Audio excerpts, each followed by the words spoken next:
Oh,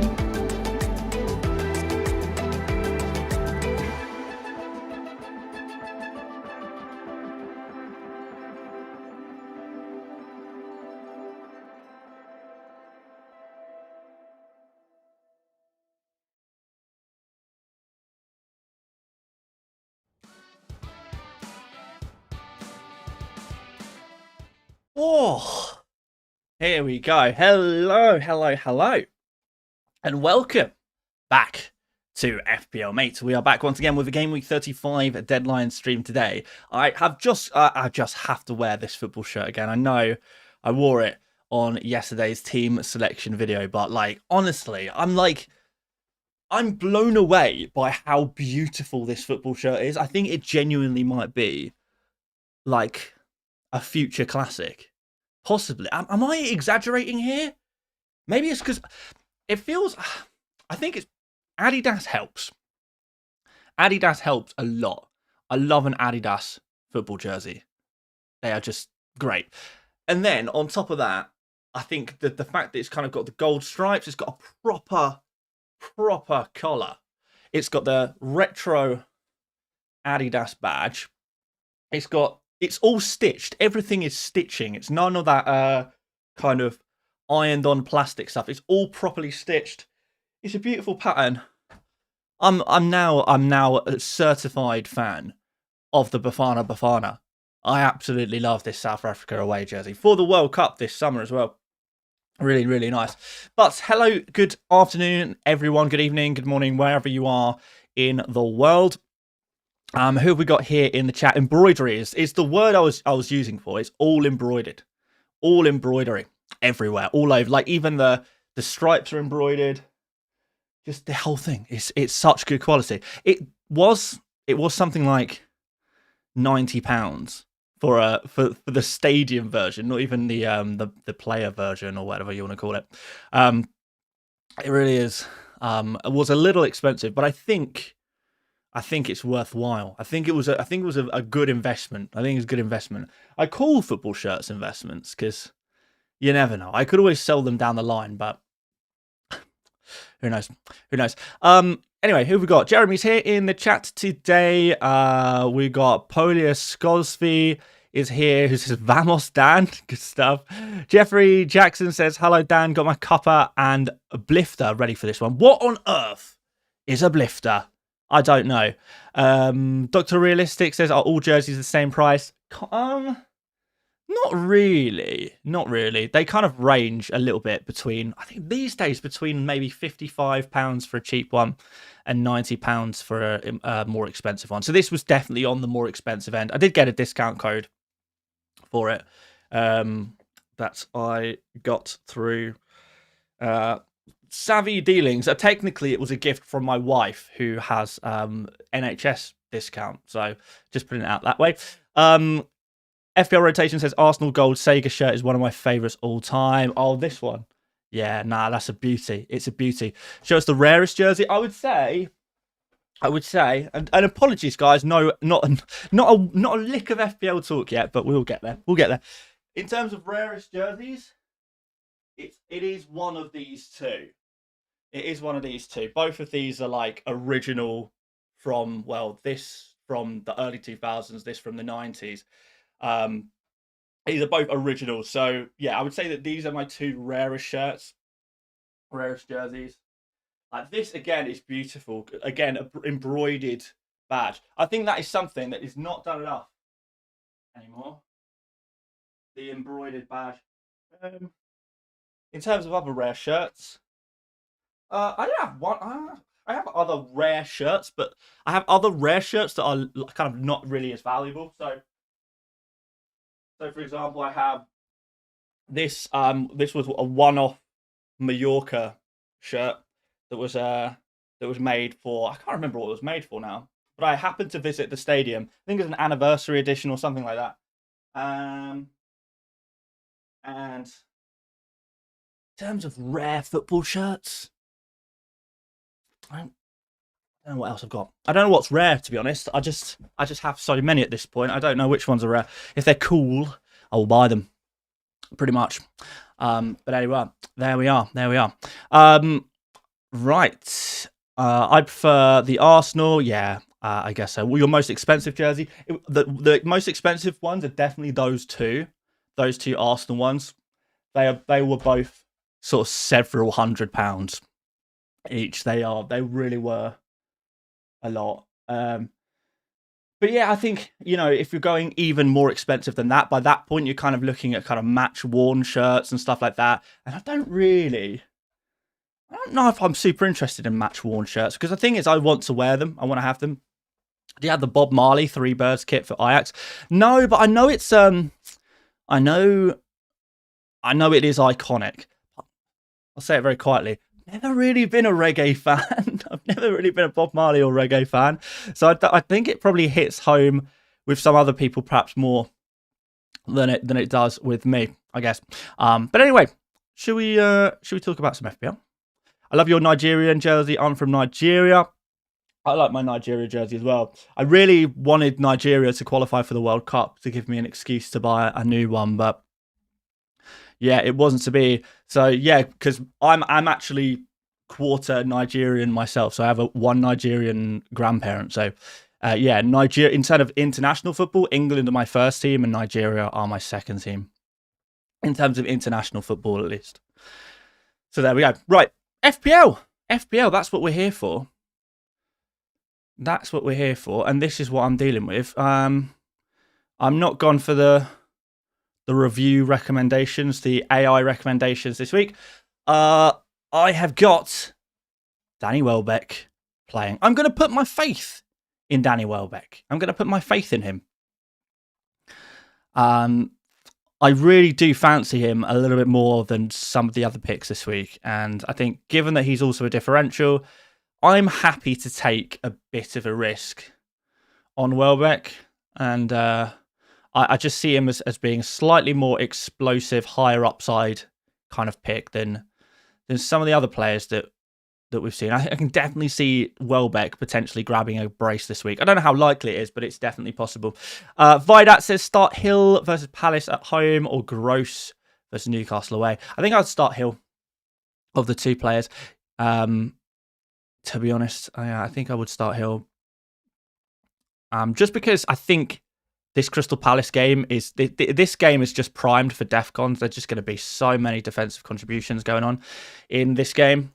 I'm just going to put Oka on the ticker. Okafor and Bijou are doubtful for this game week, because I know some people are like very, very keen to go for these kind of players. I think, to be honest, if you are kind of either on a free or on a wild card or making transfers, I think there's enough evidence to kind of go against players like Okafor this week.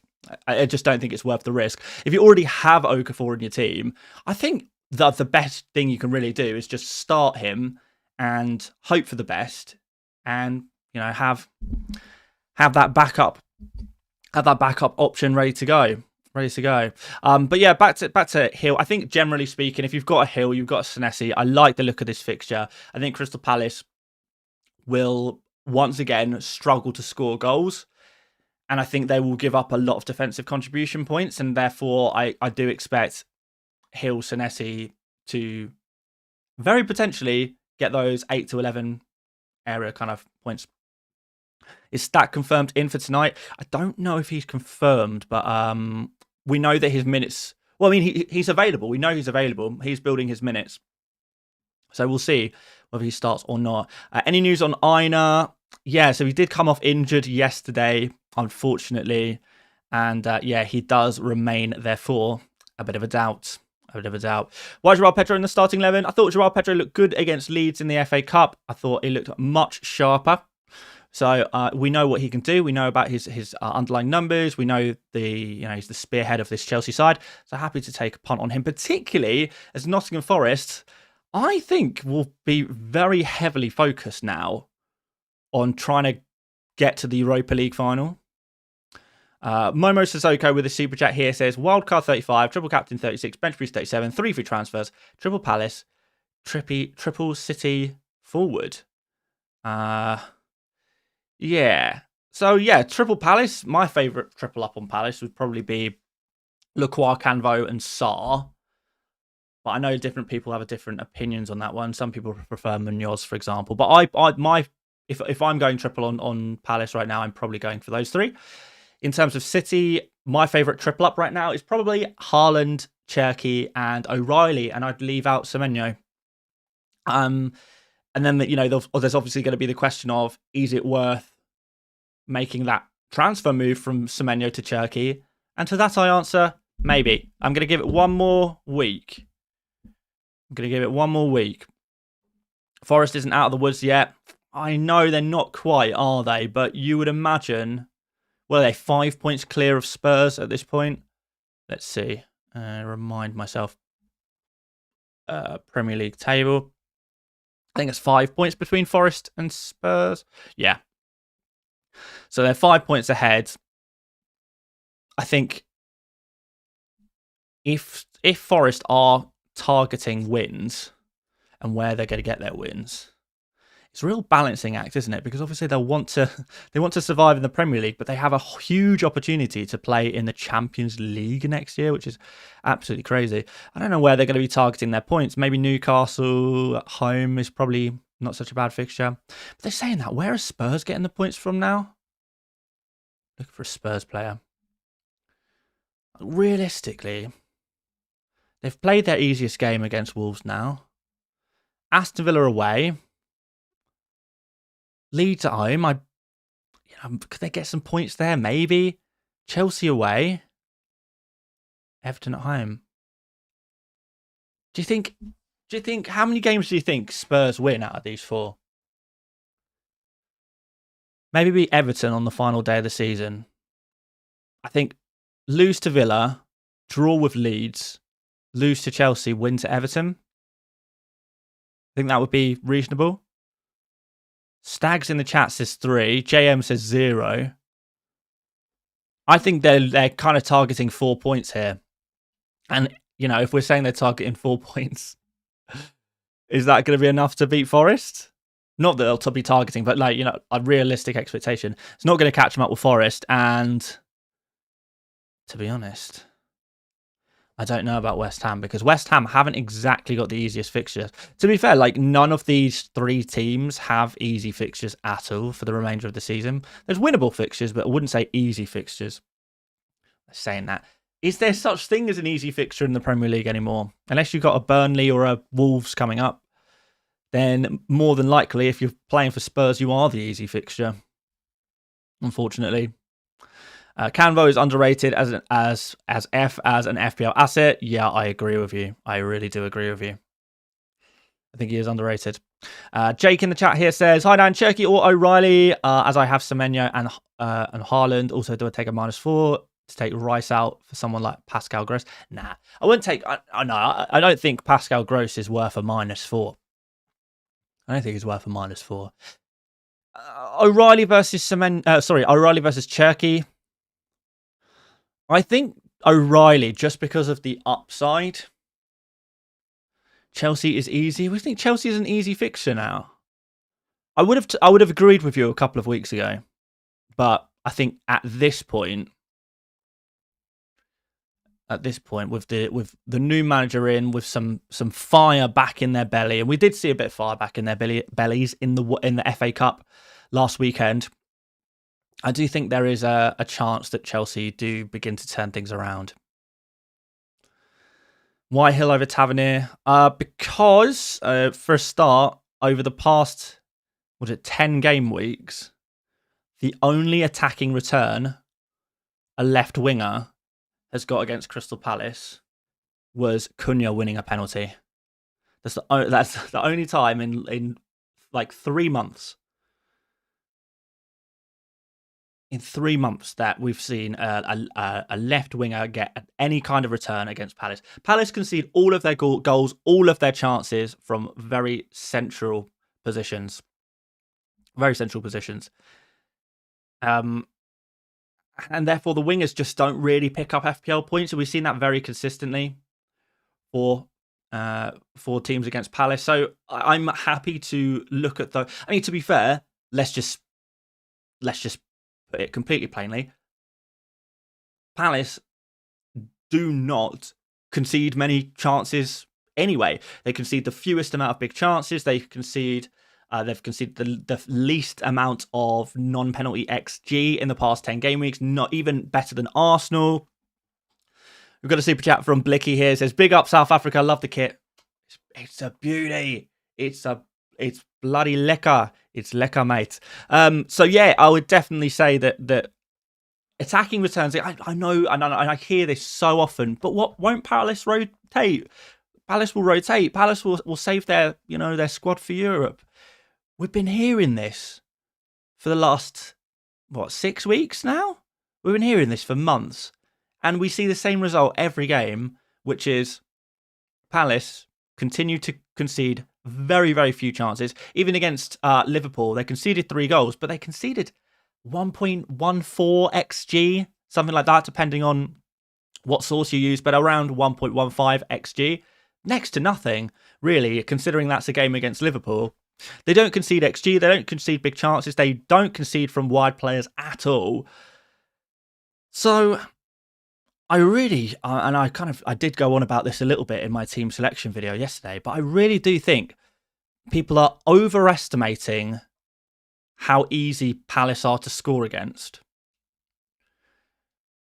Because whilst they have been completely lacking in attack in the Premier League recently, they have kept things really, really tight at the back.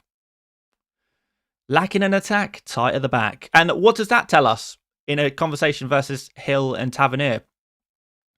If we know it's a great fixture for clean sheets and DEFCON, but a difficult game week for attacking returns, then you play the DEFCON defender, right? And it's pretty much as simple as that. Hill, therefore, Senesi, therefore, will go above players like Tavernier in the pecking order. And if they all blank, if Hill and Tavernier both blank, Hill's blanking with 4 points, Tavernier's blanking with 2 points. So, in a worst case scenario, Hill still wins. Hill has the higher floor, and I also think he has the higher upside as well. Because, Hill is a player who can very easily get an 11-pointer. All he needs to do is make sure he doesn't score an own goal. And he'll get a clean sheet, he'll get his DEFCON points, and as long as it's a low-scoring game, which I think it will be, and as long as no other defenders get an attacking return for the Bournemouth team, Hill 11-pointer looks very, very, very possible. Very possible indeed. Palmer out for Eze in. I would be a little cautious on that because Eze did pick up a little injury last game week and was therefore had reduced minutes in the midweek against Atletico Madrid. So I do wonder if Eze will be saved a little bit for the second leg against Atletico. So I think generally speaking, be careful with your Arsenal attackers. There is obviously Kai Havertz is going to be out for this game week, so I guess Gyökeres is potentially an option. But again, maybe you're going to have some issues later down the line with that one as well. I'm really, really struggling with Arsenal attackers generally at the moment of which ones to pick. Much difference between Saka and Rice? I think so, yeah, I do. Saka's another player who you have to wonder, is he quite ready to start? I'm not sure. I'm not sure if he is or not. But Rice will start, but he'll probably get you 2 points most weeks because Rice isn't getting defensive contribution points. He is not shooting. He is not creating. Arsenal are not really scoring as many corners. And even if they were, he only has a 50% corner share. He's not going to score free kicks because he's only scored those 2 free kicks against Real Madrid in his entire career. I do have to wonder if Rice is actually a bit of a bad pick in FPL generally. Danny in the super chat says best 5 million midfielder. Maybe if it's 5 million or less, then I go for Stack at Leeds. I think if he's going to be back from injury, which I believe he is, then he's obviously a very important player to Leeds, and he's on set pieces. He's a good DEFCON midfielder. Yeah, just nice, cheap, reliable kind of guy. I do like Stack, and sub 5 million, he's for sure the player to go for. Who to buy, Saliba or Raya? it depends on your structure, I think, and who you're selling. Like, for example, I know a lot of people are thinking about selling a player like, I don't know, a Senesi or a Hill to Saliba. And for this game week in isolation, I'm not actually convinced that's even an upgrade. I think from game week 36 onwards, I think that, yeah, that is an upgrade. But I can definitely see, you know, if Hill and Senesi get a clean sheet, I think they outscore Saliba. Now, obviously, Saliba's got a higher chance of getting a clean sheet than a Hill or Senesi. But if Hill, Senesi get clean sheets, they're on 8 points minimum. They're on anywhere between 8 and 11 points. If Saliba gets a clean sheet, it's probably 6 points. And I know there has been a few kind of outliers there recently. But in most scenarios, when Saliba gets a clean sheet, it's a flat 6-pointer.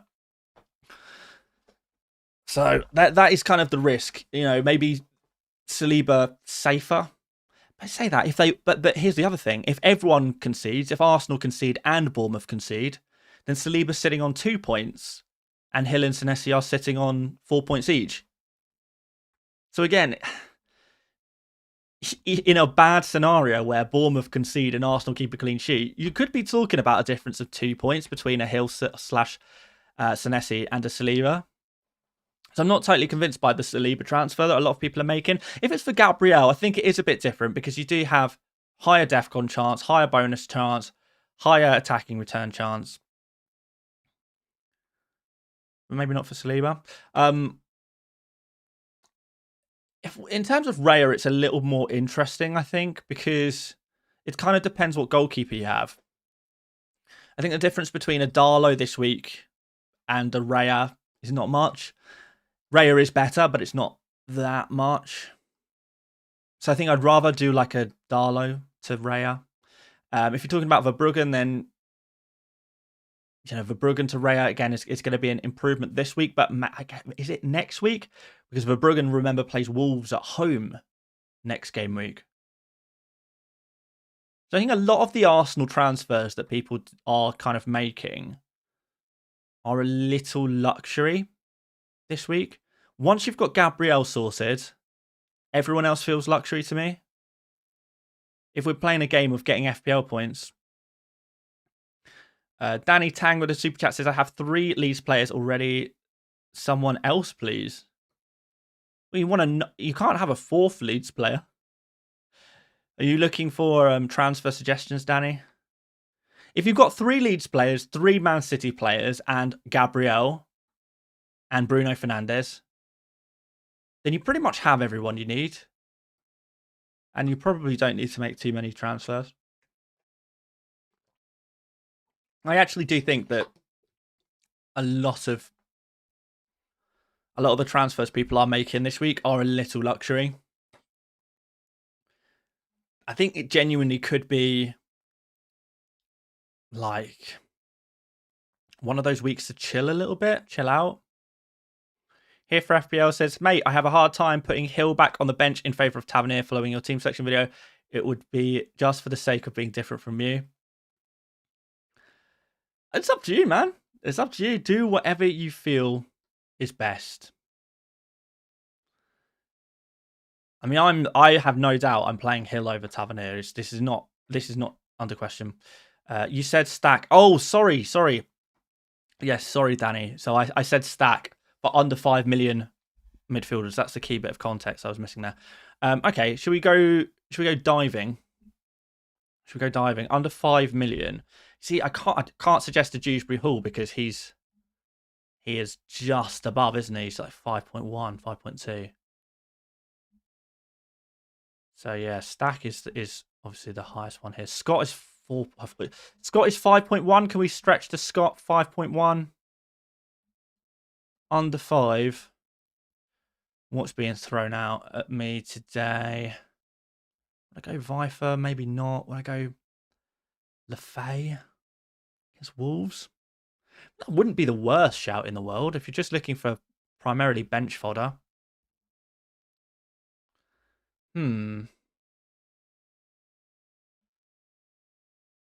Yeah. Siddiqui. Is he playing regularly at the moment? He did get some attacking returns recently. Yeah, so he got an assist in 33.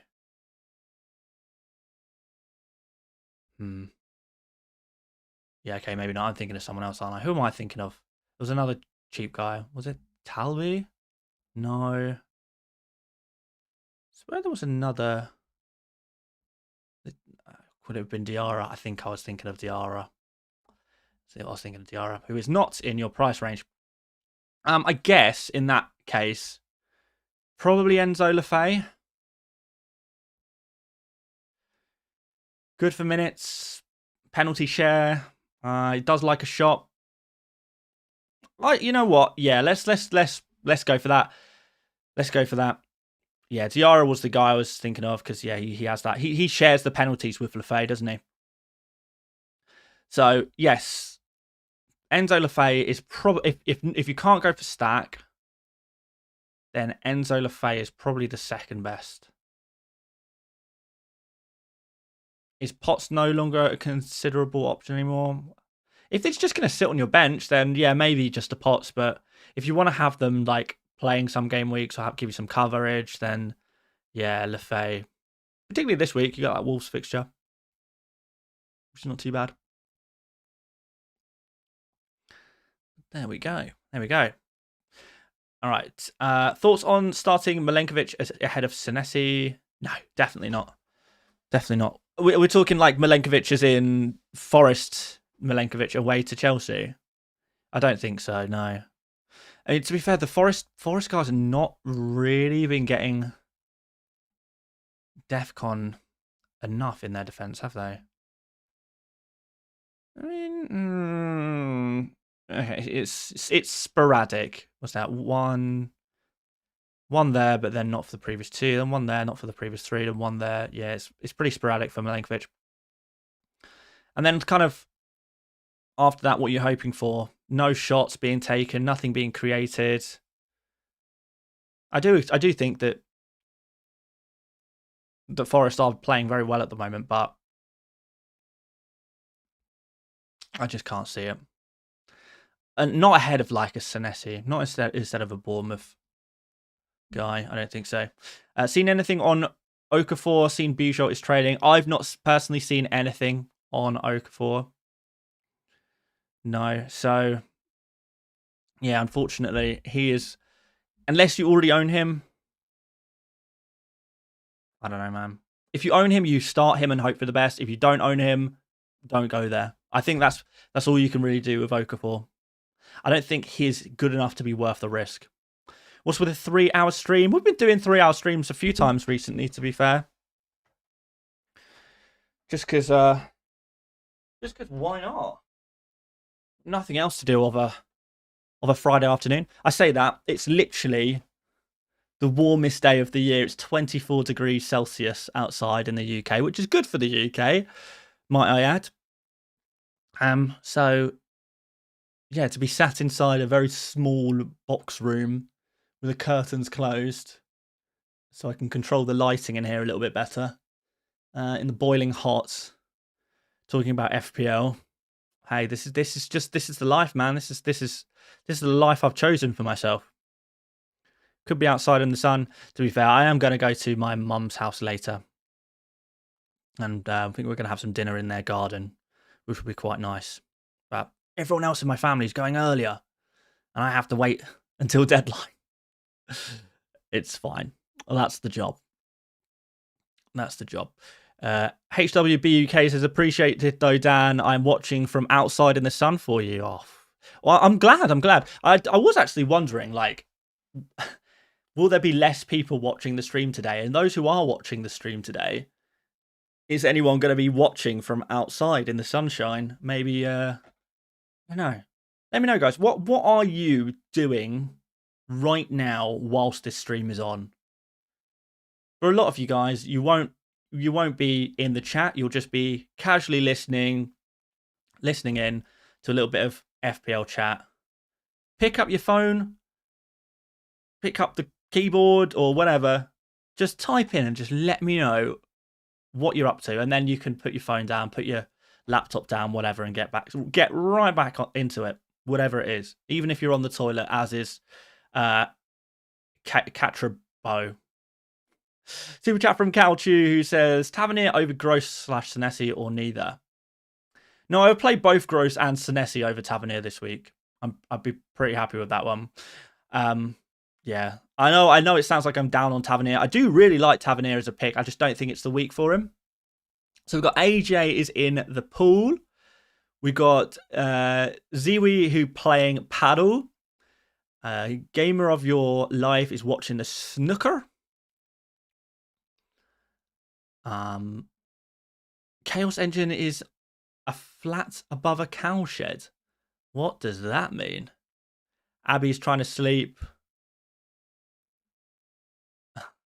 Grimaldi is auditing documents at the office in New York City.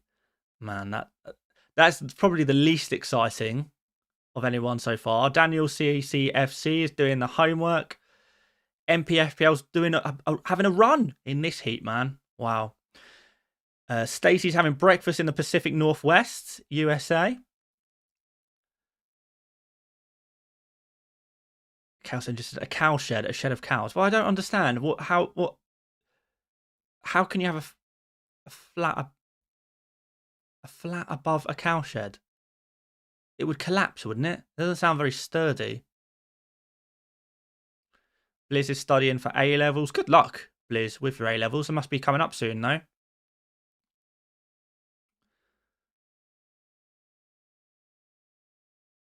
In a bed from cloudy Cape Town. Is it cloudy in Cape Town at the moment? Calchu says, I sent you a donation that didn't show up. I asked a question. I answered your question, Calchu. You asked about, was it Tavernier or Gross / Senesi? And I said, yeah, play Gross / Senesi and bench Tavernier. Wonder if the stream cut out or something like that for you. Adrian here in Hong Kong, just entering this live. We see a lot of people from Hong Kong, actually, in the chat. A lot of people from Hong Kong. Borlak says, sunny here in Ireland at the moment, for a change. Yeah, same in the UK, same in England. Sunny south of Spain for Danny. I'm jealous, man.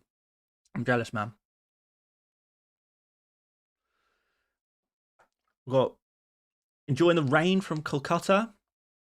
Sunny in Norway. Seems like for most people it's a little sunnier than usual, which is nice. Well, it's May. It's officially the 1st of May.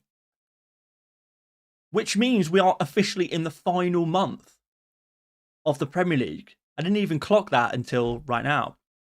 Abdul says, you made me get my phone out, so best read it now. Just finishing work. 1 more hour to go in this heat in the office. Well, Abdul, hopefully, mate, it's still going to be nice and bright and sunny by the time you get home. The cow shed is made of brick. It's not a wooden shed. Okay, I was imagining a wooden shed. I can't lie. That makes a little bit more sense. Got sunny Manchester, sunny Cardiff, all over the place. Tornado in Boston. Is that true? In Canada, getting an oil change. Hill, Senesi, and Van Hecker bench 1. Oh, definitely bench Van Hecker. Yeah, I think Van Hecker's a pretty easy bench this week. I think generally for this Newcastle game, Newcastle, right, basically, and this is crazy because a lot of people have Brighton players and Bournemouth players. And these two fixtures, the fixture against Crystal Palace and the fixture against Newcastle, are kind of the inverse of each other. Crystal Palace defend well but don't attack well. So you play your defenders against Crystal Palace, and Newcastle attack well but don't defend well. So you play your attackers against Newcastle. So generally speaking, if you've got a lot of Bournemouth and you've got a lot of Brighton, you play your Bournemouth defenders and you play your Brighton attackers. And I think that's a fairly good way of figuring out which ones to play. And that's pretty much exactly what I've done. I've played my Bournemouth defender and I've played my Brighton attacker. It was a bit of a delay. No worries, Calchu. No worries at all. Best mids to get under 6.1 million.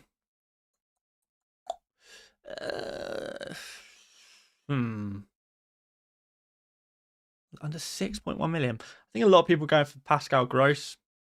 Seen a lot of that. was probably who I'd go for. How do I trust Palmer and JP? I remember all the times that people didn't trust them and they did very well. That's what I do. I remember that if Joao Pedro gets pushed over for a penalty, then suddenly I'm getting a lot of FPL points. Like, I understand that Palmer is poor value for money right now. He is not a player that you are probably going to want to have in your team for much of the rest of the season. But unless you have a really obvious replacement, we're still talking about a nailed-on penalty-taking player with a reasonably good fixture.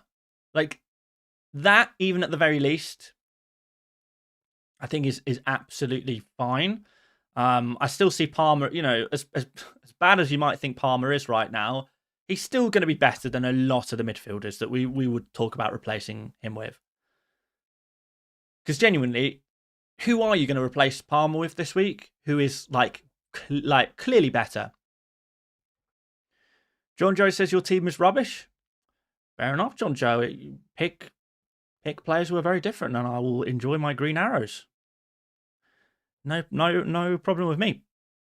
No problem with me. But yeah, yeah, I would love to hear your suggestions. Like, who do we think is objectively better than Palmer right now, outside of, you know, Bruno, Cherky, Semenyo? Totally get those kind of. If you don't have Bruno, you don't have Semenyo, you don't have Cherky, you want to get these guys in for Palmer. Yeah, absolutely go for it. But yeah, Rodgers has been suggested. Gibbs White has been suggested. And you know, I look at those players and I think, yeah, maybe.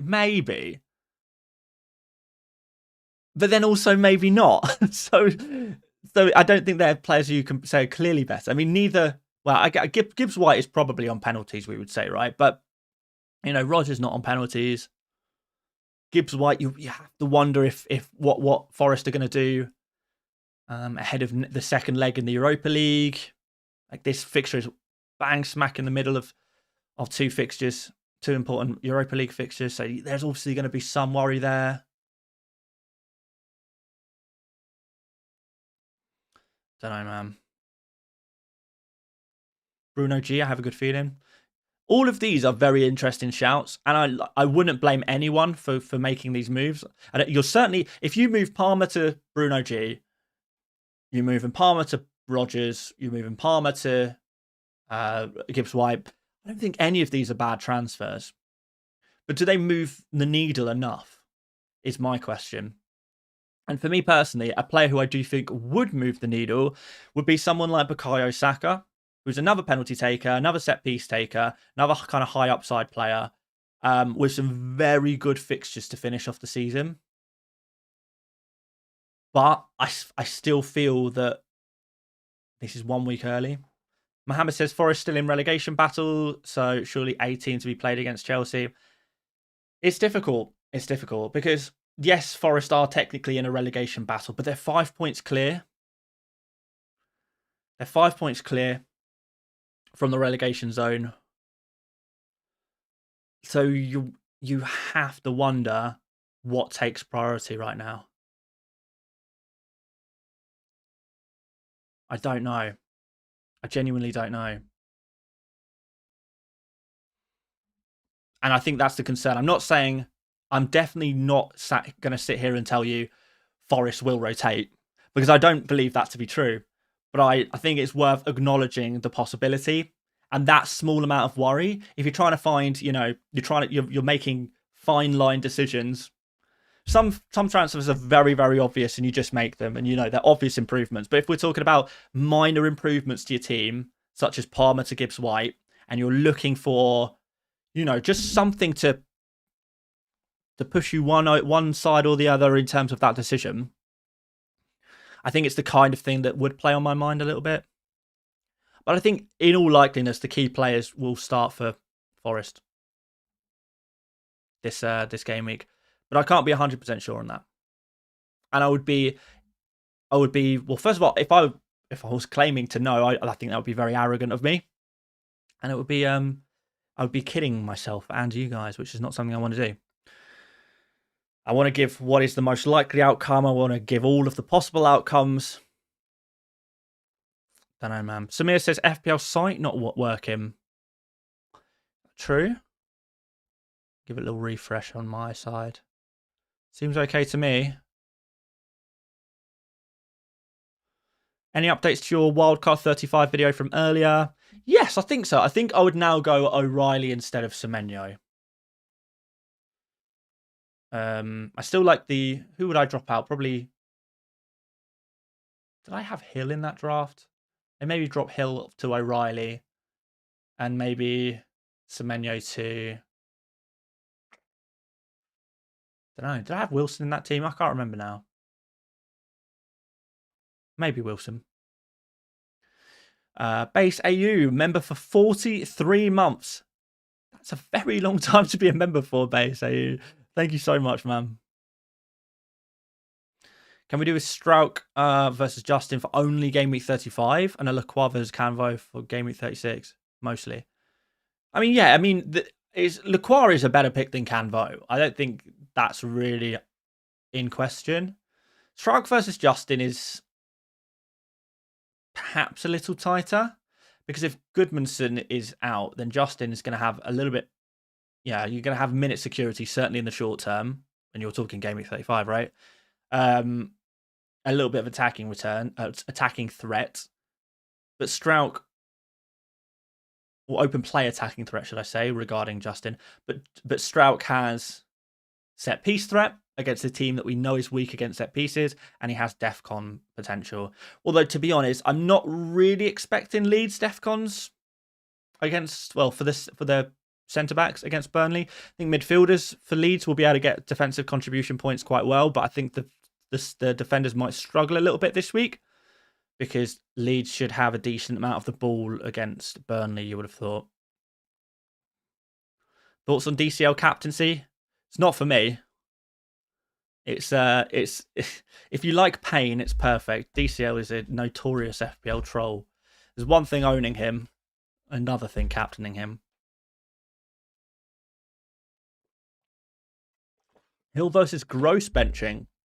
Well, that's an interesting one, actually. I think I'll still play Hill over Gross.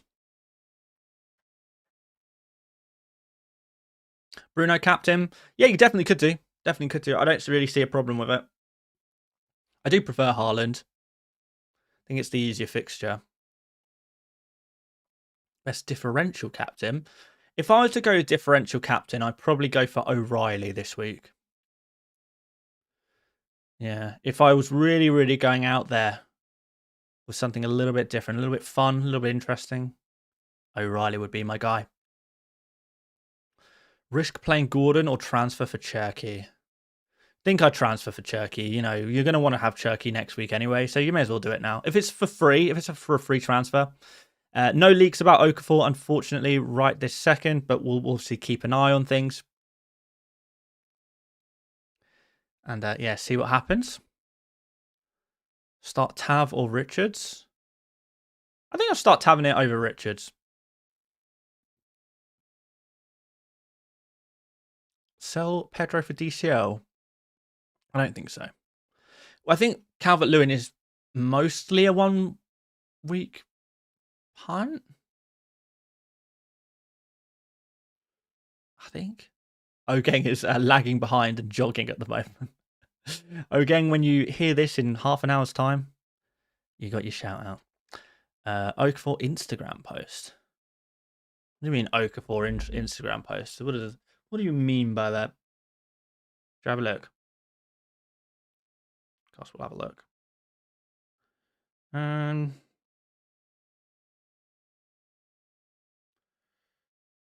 Okafor.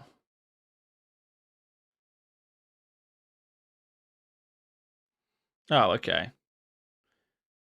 Yeah, I mean, it's probably his team that's posted that. We see that by a lot of players all the time. I wouldn't read into that too much. But again, I think that the Okafor advice remains true. If you have him already, you play him and hope for the best. And if you don't have him, don't buy him. Don't take the risk. There are other players who you can buy who I think are just as good as Okafor right now. Hincapié is nailed for wildcard. Oh, I don't know. there is some risk around Hincapié because Calafiori is going to definitely be in and around that Arsenal starting 11. Is it better to play Scott instead of Palmer for safety reasons? I mean, if you're looking for a 4-pointer or a 5-pointer, then I think Scott has got your back. And I don't mind Scott for this week, to be fair. I really don't mind him as a pick. But I think take the price out of it and you'd be playing Palmer. Like if Palmer was 5.5 million, like similar to Tavernier and Scott, everyone would be saying Palmer is essential, must-have bargain of the century. I think people are kind of skewed by he's just because he's poor value for money doesn't mean he's a poor pick. Gordon with a super chat says, got Kukurea and 4 free transfers. Get Gabriel this week or next? Oh, for sure this week. For sure this week. Yeah, that's a pretty straightforward one.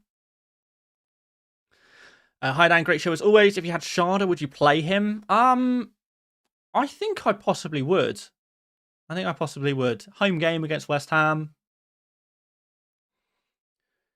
Yeah, he's definitely not the worst. It also does depend on what other players you have, of course. But yeah, definitely one to consider playing. Senesi or Hill? Real FPL Mate fans will know what answer I'm going to give there.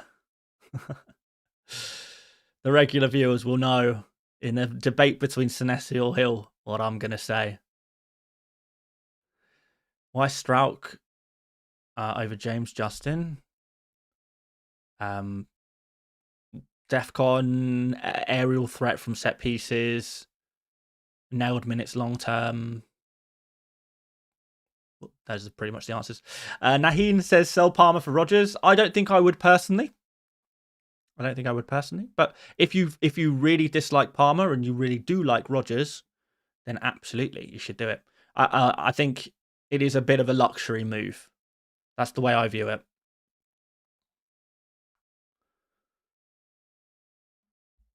Best 7 million midfielder. Perhaps if we're looking ahead to the double game week next week, maybe you were looking at someone like Ismail Assar, possibly. I mean, Cherky, if you don't have 3 Man City players, Cherky is very obvious, isn't he? At sub 7 million. I think, is Bruno G under 7 million now as well? Just verify that. Yeah, 6.8. Definitely worth a look. As he builds his minutes a little bit more. Don't know if I love the fixtures. They're okay. They're like fine fixtures. They're not great, but they're kind of middle of the road. Hi Dan, start Dewsbury Hall or Gibbs White this game week. Definitely Gibbs White over Dewsbury Hall. Yeah, that's an easy one for me. What about Sarr? Yeah, I like Sarr. But you're always going to have to worry about his rotation a little bit. Do Leeds have another press conference? Nah, that's done now. Nah, it's done until this evening. They had an early press conference this week. Which is a bit of a shame. If they had a press conference like today, then, or even yesterday, perhaps, that would have been a little bit better for trying to figure out kind of what the latest update on players like Okafor and Bijou is. But Bijou has been pictured training at least. Gross or Croupy? Gross. Darlow and Eze or Riot and Ampadu? Probably Riot and Ampadu. Punt, Captain Okafor, what do you think? Oh, I hope your vice captain is ready to go. If you're going to captain Okafor, come up with a very, very nice vice captain. That's what I'll say. Man knows what's up with that shirt. I know, it's great, isn't it? It's so nice. Jake here says, hi Dan, great content as always. Start 2 out of Rice, Elliott, Anderson, Munoz, or Hardy Wilson. Who on earth is Hardy Wilson? Harry Wilson. Okay. Elliott Anderson, Munoz, or Harry Wilson. Start 2. I start Elliott Anderson. And I would start... I don't think I'll start Harry Wilson against Arsenal. You could maybe play Munoz. I'm going to say Rice. We'll say Rice. Rice and Anderson. Will Nico O'Reilly start against Everton? I have no reason to think he wouldn't. Yeah, I mean, I think at this point it's pretty clear how important O'Reilly is to Man City. And if they're going to win the Premier League, they are going to need O'Reilly every single game for the remainder of the season. So I can't really see O'Reilly dropping out unless, there is an injury or a minor issue. I think he will just continue to start and start and start.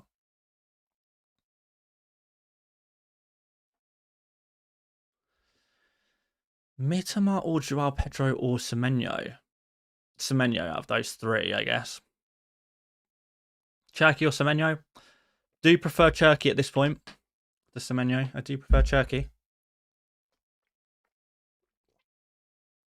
Bias aside, who do you think is going to win the Premier League, Dan? If you had to bet your house on it. Oh, God. I don't want to bet my house. I quite like having a home. I'm still going to say Arsenal. Just because Man City their games are more difficult and they have more of them to play. And they're not particularly well spaced out at the end of the season. That Bournemouth game for Man City stinks of a banana skin draw. I think Bournemouth could get a result there. I think Man City will win every other game, but that Bournemouth game might be the game they slip up. Whereas Arsenal, 5 games to play, all against teams that you just know are weaker than Arsenal. Fulham, West Ham, Burnley, Crystal Palace. These are all teams that are weaker than Arsenal. Well spaced out, particularly at the end. Yeah, I think we'll be fine. Thiago or Welbeck? Thiago if you want to go safe, Welbeck if you want to go a bit different. Here for FPL, I was thinking Strauch and Hill to Munoz and Lacroix in Gameweek 36. And I'm probably looking at doing something similar. I'll definitely be removing Strauch and Hill to 2 Crystal Palace defenders. It's just a case of who.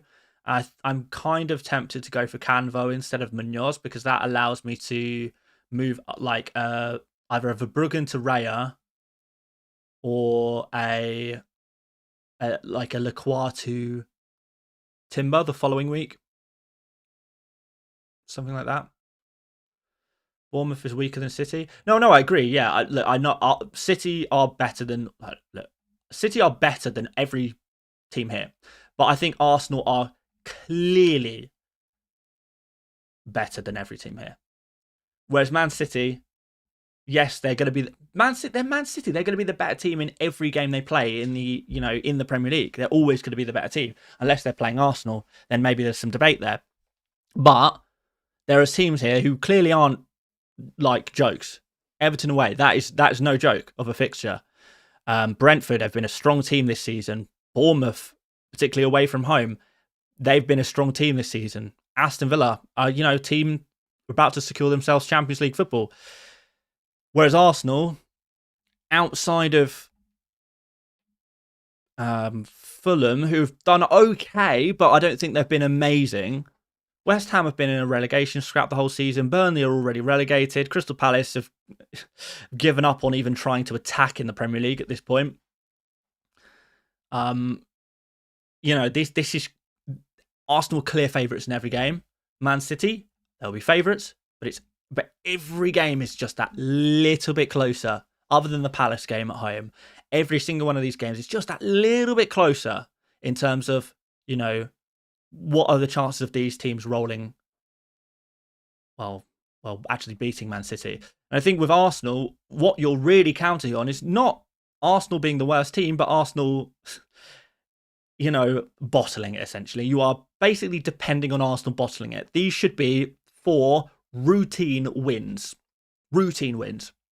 Whereas I don't think Man City's games, aside from that Crystal Palace at home game, I don't think there's any routine wins. Maybe Everton. The fact that it's away, I think, doesn't help. But I think all of these are wins that they have to work hard for, if that makes sense. And that's why I'm favouring Arsenal slightly. And then also, we've got the goal difference factor. And of course, Man City are probably the better goal scoring team generally.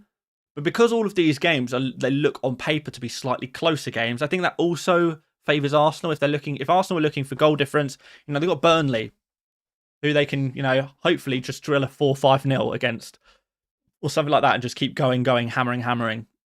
Whereas Man City, for a lot of their games, if they go up, they're going to have to protect the lead because these are teams that can do damage. But anyway, that's just my answer. That's just my opinion. I might be off it, and I am not really considering the Arsenal bottle factor, which is obviously a factor. Anyway, probably should get back to FPL chat now. Right, Samuel Sam with a super chat says, Virgil van Dijk, Szoboszlai, Mane out, O'Reilly, Cherki, DCL in for -8. Good bench boost. If you have to take a -8 for a bench boost, it's probably not a good bench boost. Just because you might gain 15 points for the bench boost, but you're losing 8 points in order to do it. So it's actually kind of a weak bench boost, if that makes sense. I mean, of course, something like Van Dijk to O'Reilly, I think makes a lot of sense. But it sounds like you're kind of forcing the bench boost a little bit here. Could this be, could you gradually improve your team over the next couple of weeks? So, for example, no hit, Virgil to O'Reilly this week. And then Szoboszlai to Cherki next week. And then the week after that, maybe do another move again, Mane to someone else. So 1 transfer per week and then bench boost in 37. So gradually improve your team, get the double game week covered, and then bench boost. I mean, looking at these transfers in isolation, Szoboszlai is fine for this week. He's absolutely fine. DCL is a nice pickup, but I don't think anyone here would be, taking a hit for Calvert-Lewin right now. Well, maybe I'm wrong. I certainly wouldn't myself. So my answer is no, I would not do that. Dan, risk Saka or play safe with Saliba? Do you have to do either right now? Are you on a wild card? I would just hold. Like, my personal tactic regarding Arsenal at this point is to hold off for as long as I can before committing to a decision, because I like the idea of going for a Saka. I like the idea of going for Timber. I like the idea of going for a Gyökeres potentially as well. But I'm not ready to commit on any of those players because I'm not convinced enough about their minutes. Yes, wildcard. If you're on a wildcard, as long as you have like some kind of coverage for this week, because I don't think Saka will play significant minutes against Fulham. If he starts, he'll play 60. If he's benched, he'll play 30. I don't know, man. I would probably personally risk Saka, but just have someone else to play in his stead this week. Have someone else to start. That's what I do. Start 1, Dan, Mavropanos, Virgil, or Sharda. Don't think I play Virgil. Mavropanos, should I say? Against Brentford. I think I play Sharda. Went to triple captain. Triple captain is obvious. Like, triple captain, you play in Gameweek 36, and you play it on Haaland. Unless you want to go really different with an O'Reilly or a Cherki, just triple captain Haaland next week. Every other chip, everything else can work around that. There's 1 double game week left. Your bench boost does not. If you still have a bench boost, you cannot benefit from a double game week with a bench boost at this point. Any bench boost you play will be bench boosting single game week players. But you only have 1, no matter what week you use it. But there's only 1 week where you can play your triple captain on a double game week player. So I think it's that's the one. Sarita here says, my team looks pretty good. Shall I use the wild card so I can use the bench boost next week? Or are there any other times I could use my wild card and bench boost? The honest answer is there is no particularly good or bad week to use the wild card or the bench boost anymore. I think the benefit of going for a bench boost in 36 or 37 maybe is that perhaps the minutes are a little bit more predictable in game week 36 or maybe 37 compared to 38. And also, if you're wildcarding now, you get to have a longer period of time with benefit of your new wildcard team. So you can build your perfect team for the final 4 game weeks of the season. Every week you delay using your wildcard, you lose 1 week's worth of time with your new team, if that makes sense. So I think that's a good argument if you do still have the wildcard and bench boost to wildcard this week, bench boost next week. But I don't know what other suggestions there are. You can't roll them into next season. Let's put it that way. You're going to have to use them at some point. Dan, please help. Who would you rather start between Gross and DCL? Definitely DCL. Yeah, I don't really see any scenario in which I would bench DCL, to be honest. Yeah, you play your attackers against Burnley, you just play them. You play all attackers against Burnley, I think. Not even I think, I know. Gross or Tavernier? This week, Gross over Tavernier, I think. Hill or Tavernier to start? Take one look at my team and you will find your answers. I'm pretty confident with this one. Or at least I feel... No, confident is the word. I feel confident in my decision. We'll see what the outcome is. You never know in football, but yeah, I certainly feel confident in my decision. I think it's justified. And just to cover it again quickly, for anyone who's missed me kind of talking about it, the reason I am very much Team Hill Senesi over Team Tavernier, most particularly Tavernier this week, is let's find Tom Hadley's graphic. So this was the thing that he made. I'm looking for Bournemouth versus Crystal Palace. So let's open this in a new tab. Okay, so what we can see here is right wingers facing Crystal Palace over the past 10 game weeks have scored an average of 3.1 points. No, sorry, I'm looking at left wingers, aren't I? Tavernier. Left wingers playing against Crystal Palace. I was going to say 3.1. That's a bit high. I'm looking at the wrong line, aren't I? That's why. Left wingers have scored 2.4 points per week against Crystal Palace over the past 10 game weeks. It is a horror show of a matchup. Wingers do not return against Palace, ever. The last time a winger, particularly a left winger, returned against Crystal Palace, it was Cunha winning a penalty. He didn't even assist properly. He didn't even score. Yeah, where is this from? This is from FPL Tom Hadley on Twitter. I'll put a link to his page in the chat. I'm going to put a link to his page in the chat now. Go check out Tom. But yes. And we see this. Bournemouth wingers do not do anything against Crystal Palace. They don't. Look through all of the Crystal Palace games recently. Who's getting the Crystal Palace FOT mob?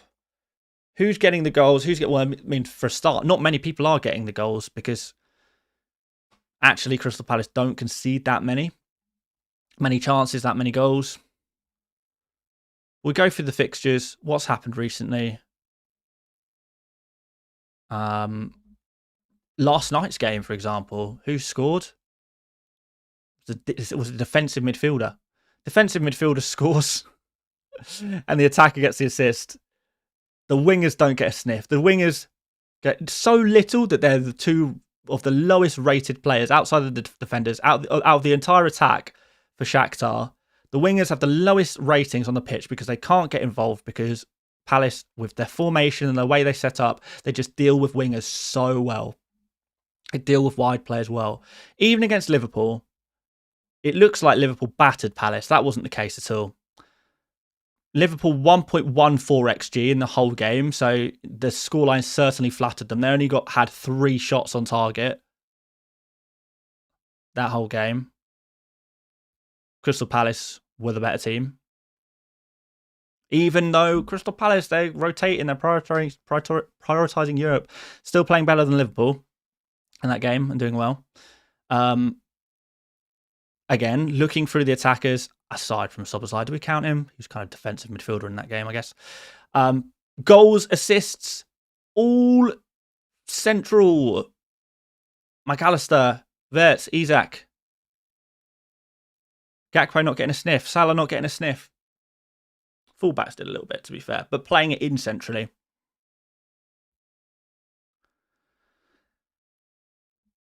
And we could just go on and on about that. You can go through it yourself if you don't believe me.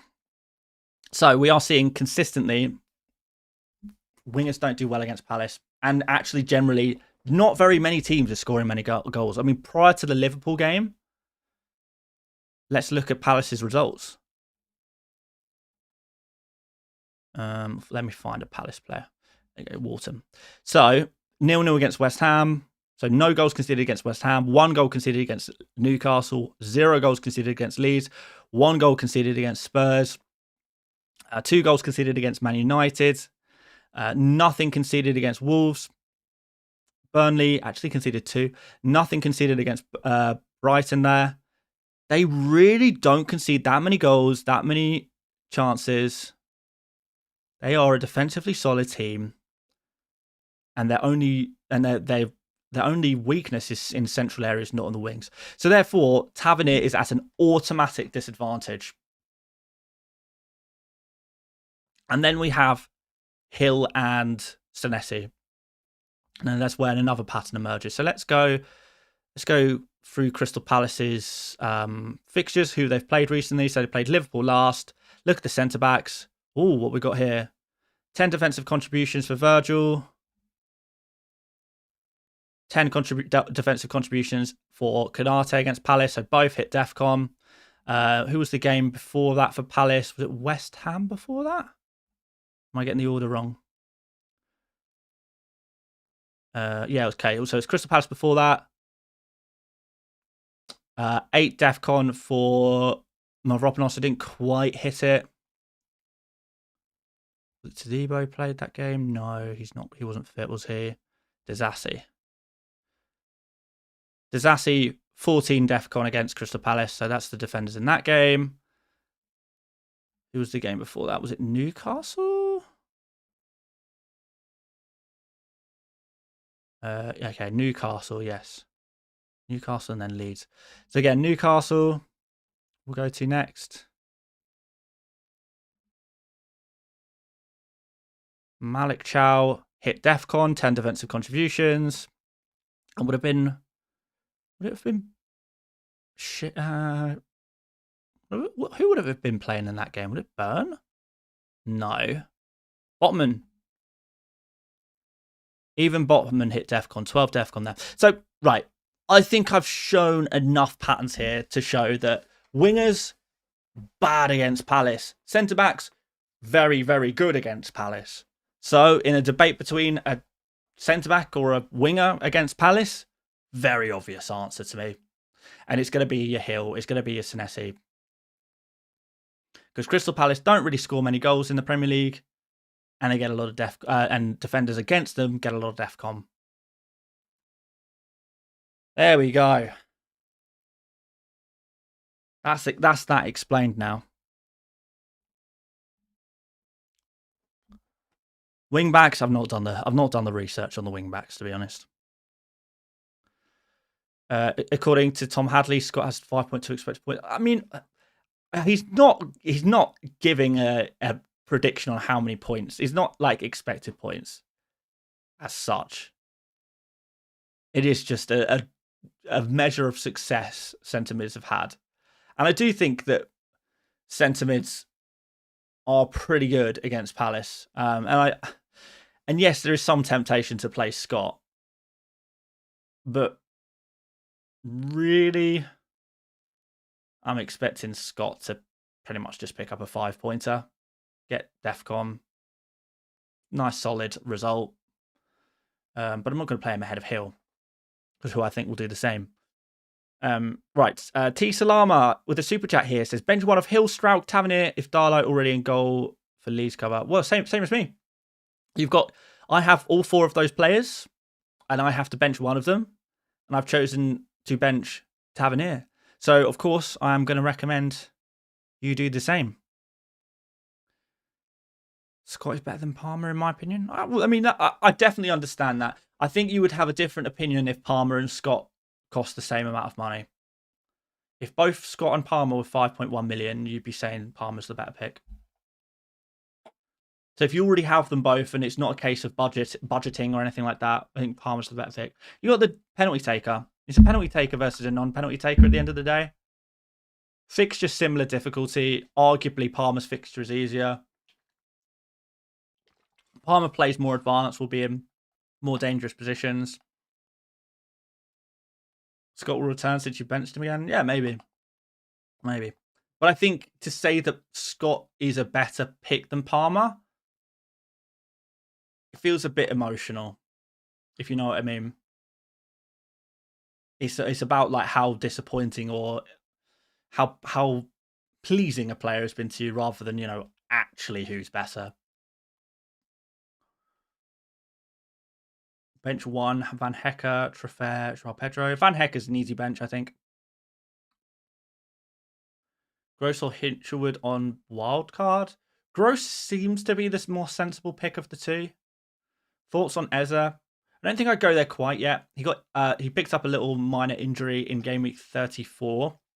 Managed to play some minutes in the midweek, but I do think there is a good chance that he is saved for the second leg of the Champions League, which might mean a benching in game week 35. But I kind of think best case scenario, maybe Eze is, off at 60 minutes or something like that. So he's not really someone I'd be looking to buy this game week. Bench 1, Tavernier, Hill, Senesi. I feel like unless Wong, you've literally just arrived at the stream. I just spent like 10 minutes answering that question. Short answer is bench Tavernier.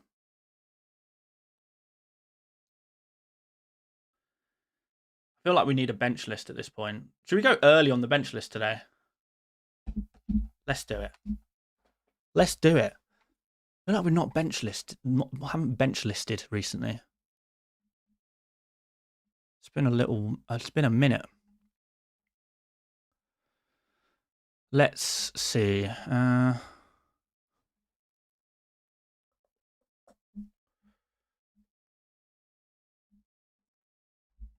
Okay, I'm just setting up very briefly for you guys. I'm just throwing on a couple of players that I've seen you mention today. Right. Bench list. I feel like we haven't done this in a while. When was the last time we did a bench list? Not recently. With Crystal Palace being very solid against wide players, why do you not have Scott as a S1? Well, because I think the other players I have are better is the short answer. Oh, it's a sub 1. Because whilst Crystal Palace are solid against wide players, Tavernier is still a set piece taker and a penalty taker, and that is something that needs to be considered, because I think these are real routes to points. So whilst in open play, I'm not expecting much from Tavernier. Still got a penalty is potentially there who is going to share with Creepy Jr. So maybe you can get lucky with a penalty there, and you've got those free kicks primarily. Scott is kind of more the corner taker. Where would Treffer be? He would be below Hill and Senesi, and possibly below Tavernier and Scott. Not sure. I'm going to put him there for now. I'm going to put Hill and Senesi together, actually.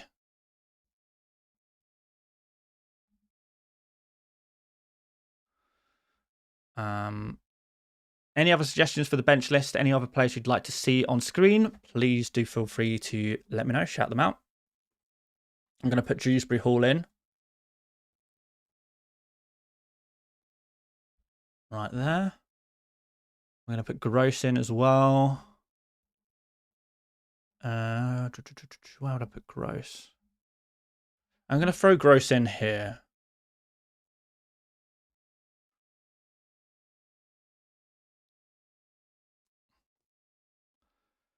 A couple of suggestions of Mukiele and Alderete. I might bundle them in together. And where should I put them? That's the question. Above Wilson, above Dewsbury Hall. Above Scott and Tavernier. Maybe. I'm going to put him. I'm going to put him here. I'm going to pair them though. Okafor, you just play and hope for the best. Please do not mistake this for me saying that Okafor is going to start. I'm just saying that if you have him, you start him. This is not a recommendation to transfer Okafor in. It is not a recommendation to wildcard him in. It is not a recommendation to buy him, anything like that. It is just saying if you have these players already, this is the order in which I would place them. Remember, the rules of the bench list. Look for the players. Oh, I've moved that a little bit. Look for the players you already own. You already own. This is like the most important part. This is not not transfer suggestions. This is for players you already own and that you are considering benching. Ampadu, not so keen on actually. I'm going to put Ampadu pretty low. I'm sorry. Gross higher priority than Tavernier. I think so. I maybe have put him a little high there actually. Yes, I am. No, you know what? No, I'm going to affirm that one. I'm happy with that.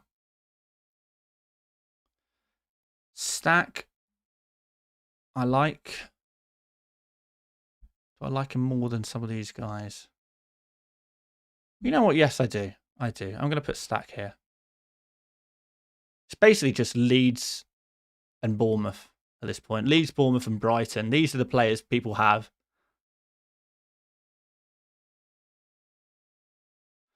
You have Hill / Senesi. What about Hill and Senesi? Is there a risk playing both? Well, the risk is that you're double committing, aren't you? You're putting all your eggs in one basket. Now, I don't mind doing that. I quite like doing that actually. I do like a defensive stack, a double stack, and going all in. But I mean, if you are an FPL manager who maybe you're winning your mini league and you just want to play super conservatively, hedge your bets, then maybe play one but not the other. But if it's me, I'm playing both. Let's go and find a place for Welbeck. Oh, I am going to put pretty high today. I'm going to put him just behind Calvert-Lewin. I'm a fan. Van Hecker is going low today. I'm going to put him here.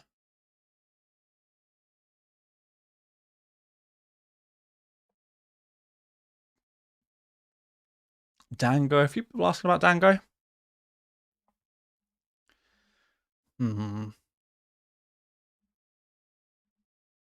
Dango can go. I'm not super convinced. I feel like even because West Ham are playing quite well at the moment.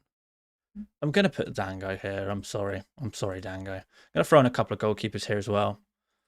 Raya, Darlow. Is that true? Would I play? Yeah, I'm going to go Raya over Darlow. Or Petrovic. I know some people have him. Ooh. Petrovic. People have a Bruggen. And I am going to put Dubravka at the bottom here. I think. Never says, hey Dan, not a bench list question, but I've just watched your wildcard video. Thoughts on Mitoma as a punt for the Brighton run-in? A little risky for me. I don't think I'd do it personally. Not really a player I've even kind of considered, to be honest. I mean, if you already have him, fine, but I don't think I'd get him in, or on a wild card. I just feel like I'd rather have like a Wilson or a Bruno G or a Rodgers or a Gibbs White. I think there's just too many other options I think I prefer. Which of Van Hecke or Kadioglu would you sell? I'd sell Kadioglu because Van Hecke Defcon. Defcon's just so much more reliable source of points than attacking returns for defenders. Must-haves for wildcard? Okay. I'm going to say Haaland, Cherky, O'Reilly, Bruno Fernandes, Gabriel, Lacroix. That's 6. Anyone else who's a must-have? No. No, those are your must-haves. And then I'd have at least one other Arsenal player and one other Crystal Palace player, but I don't know who. It's kind of optional. Zacharias with a super chat here says, I changed Joao to Calvert-Lewin and have 3 more transfers. Goalkeepers Verbruggen and Darlow. Should I change one of them to Rare or a top player for Parma? Go Gunners. Any other transfer you make, Zacharias, and to be fair, I even include that Joao Pedro to Calvert-Lewin transfer. Any other transfer you make is a luxury at this point. I would save transfers if possible. And honestly, I think this is good advice for everyone. Unless your team desperately needs surgery, and if you have to ask, it probably doesn't. Probably just save transfers for next week to get in your Crystal Palace players. Unless you're missing major key assets like Gabriel, Bruno Fernandes, Triple City, your team's probably good enough for this game. He's probably good. Why are you so confident in Welbeck this week? Because Newcastle are conceding so many goals and so many chances to strikers at the moment. They really, really are. I guess no Arsenal's players on the bench list. I would maybe throw Saka in there, actually. I think there's a lot of players I would prefer to play over Saka. Realistically, where would I put Saka here? Maybe like here. Because Saka's super difficult to place because we don't know if he's going to start or not. Really, Saka is not a case of how many points we're going to get from him, but rather, do we think he's going to start or not? And what is therefore your risk appetite for him starting? So he's so difficult to place on the bench list. Why is Trofeo lower than Hill and Snessi as he has attacking potential? Welcome to FPL in 2026, my friend. Defcon is far more reliable source of points than attacking returns. Far more reliable. Palace defenders on the bench list, please. Okie dokie. So not very high. Maybe here? Maybe throw Lacroix or a... But Munoz even lower. Not very high at all. I think they're pretty straightforward benches. I'll be back after Trofeo hauls.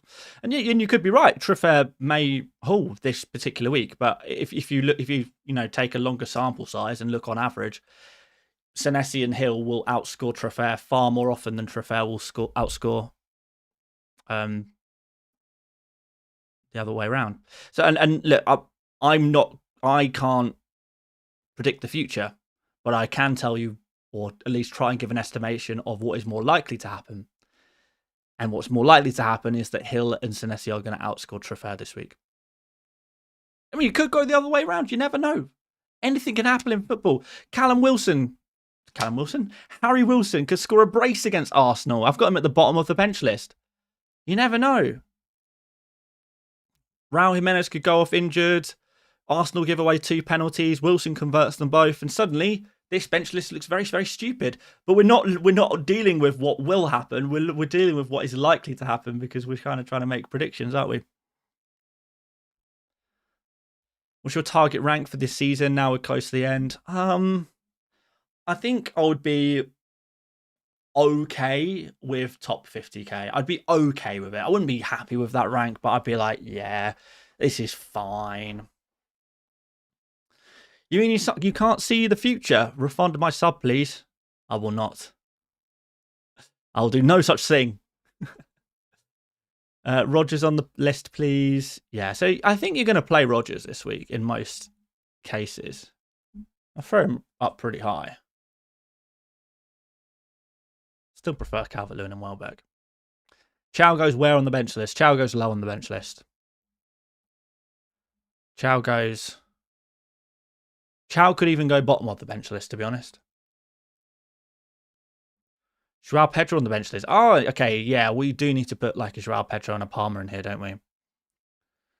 So I'm going to put Palmer here. I'm going to put both of them here, actually. You know, are these a little high? I wonder if they're more like here, maybe.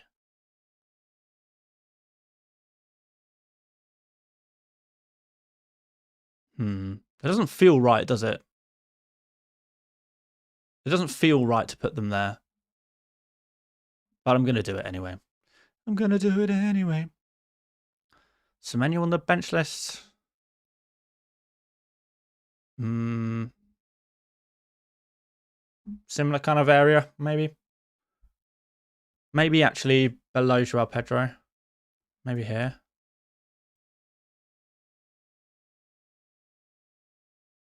Where would you put Rice and Virgil on the bench list? Virgil would go pretty low. You know what? This is harsh on Chow. I'm going to put him at least above Wilson. Virgil here. Rice. Rice is such a meh player. At least he's going to play, I guess. Stick him next to Ampadu. Why not? What's everyone's random obsession with Bournemouth's defence this week? What do you mean random obsession? People have been going on about Senesi since Gameweek 2. That's been like a 7-month obsession at this point. And Hill has been, I mean, certainly in the FPL Mate world, Hill has been a player I've been obsessed with for several months now. So this is not anything new. Never as correctly said. Dan's been obsessed with Hill for half the season. Exactly, man. This is not new. and people generally have been on the Senesi hype all season. So I don't think this is a new thing.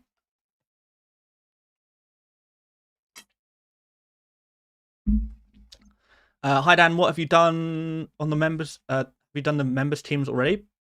Ali, yes, we did the members teams on the members stream last night. Yeah, we've been pretty consistent with doing the members stream every Thursday at 7 p.m. UK time. But of course, if you can't make it to those streams, you can add your team to the members folder early and then catch up on the stream later. So that's going to be an option still. Right, what else have we got here? Saw. Okay.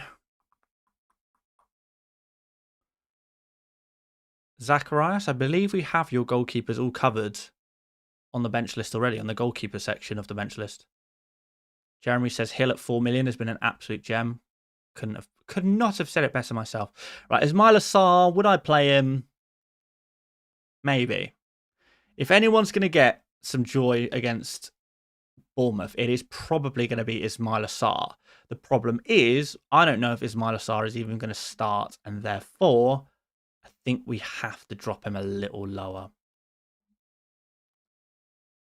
Just because we don't know if he's going to start or not, so I'm going to put him there.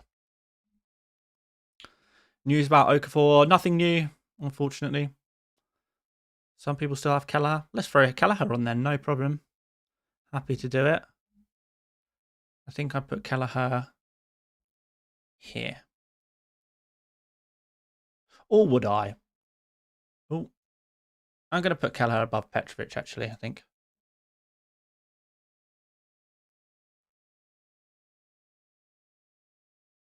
And Burmo here. When is the dancing? Good question. Very much depends on the like target being hit, but that doesn't seem super likely now. As soon as you get past, as soon as you get to 2 hours before the deadline and half the stream disappears off to go and watch Let's Talk FPL, the like target becomes slightly less achievable.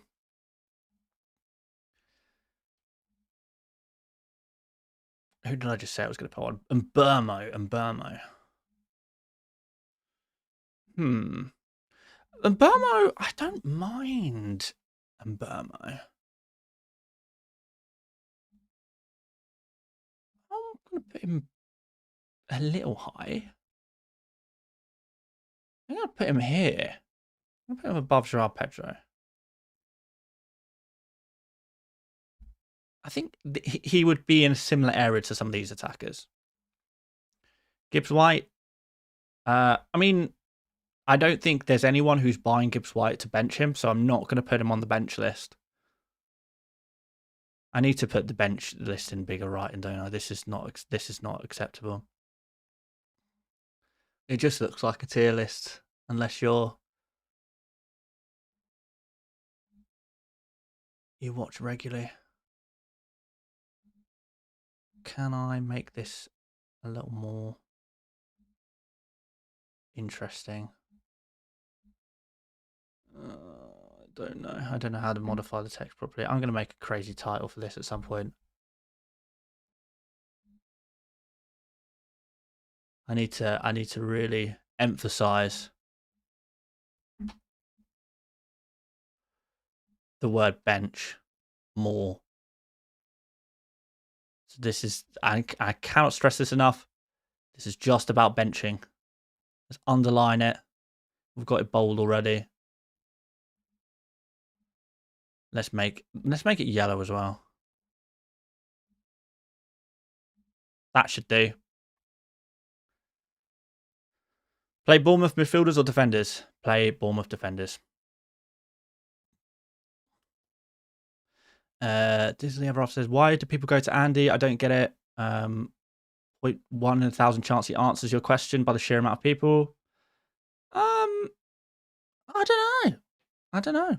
I mean, he's very popular FPL content creator for good reason. He's also having an incredibly good season, like a 1 in a decade kind of season. So I totally get it. It was the same situation when I was having my 1 in a decade season. Everyone was here, and it was great. And but I mean, it was great, but it was obviously less of a community because it was just people spamming questions. There was less back and forth. There was less general chat. It was just people spamming FPL related questions because people assume that if you've got a very high rank at that moment, that your answers are always going to be the best ones. I think having a high rank fosters such a sense of trust in people that people just take your word as gospel, which was great. When I was like ranked 12th in the world all those years ago, nobody questioned anything I said. I said, yeah, I think this is the best move. People just be like, yeah, I believe you are 100% with all my heart. How could I not? You're 12th in the world. But like, I was the same guy as I was a year ago, and I was the same guy a year after. But there we have it. You can go to Andy for advice, but you can't 100% rely on him to answer your queries. He's probably the best FPL player among creators. I don't think he's the best FPL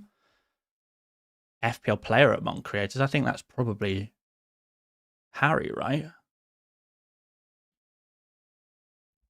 But you know, if you're looking for longevity and consistency, then yeah, he's definitely the guy. You've been playing FPL for, well, he's a bit older than the rest of us, so there you go. Jeremy says you could have told people to triple captain Tati versus City and they would have. Yeah, literally.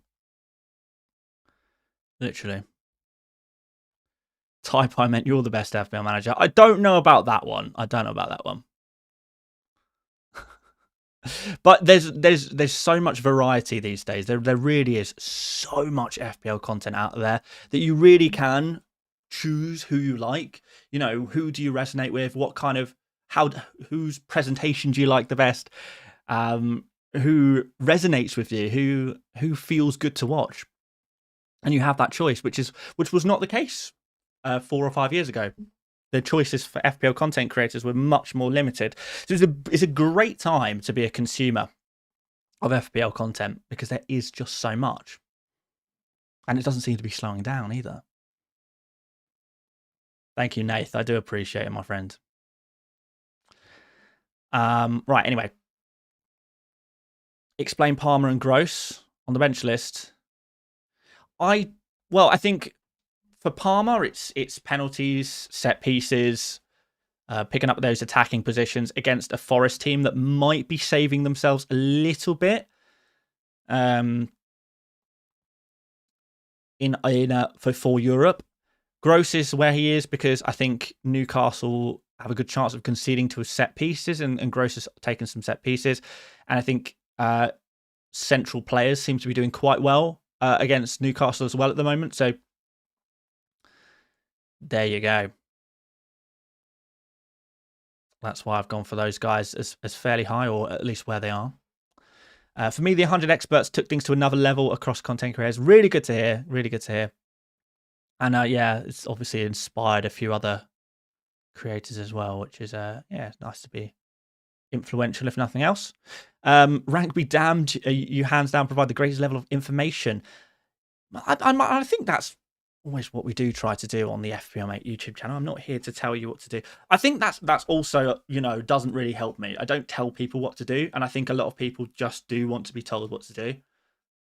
I kind of try what I try to do is give evidence for people to formulate their own opinion, because I think that's the kind of content I would like to watch, I guess. But like I say, it's one of many different styles of content, and you do have that choice right now, which is great. But like when people leave likes and stuff on streams and stuff, it really does help so much, because obviously with competition comes a greater threat to the continuation of the channel. You know what I mean? So there we go.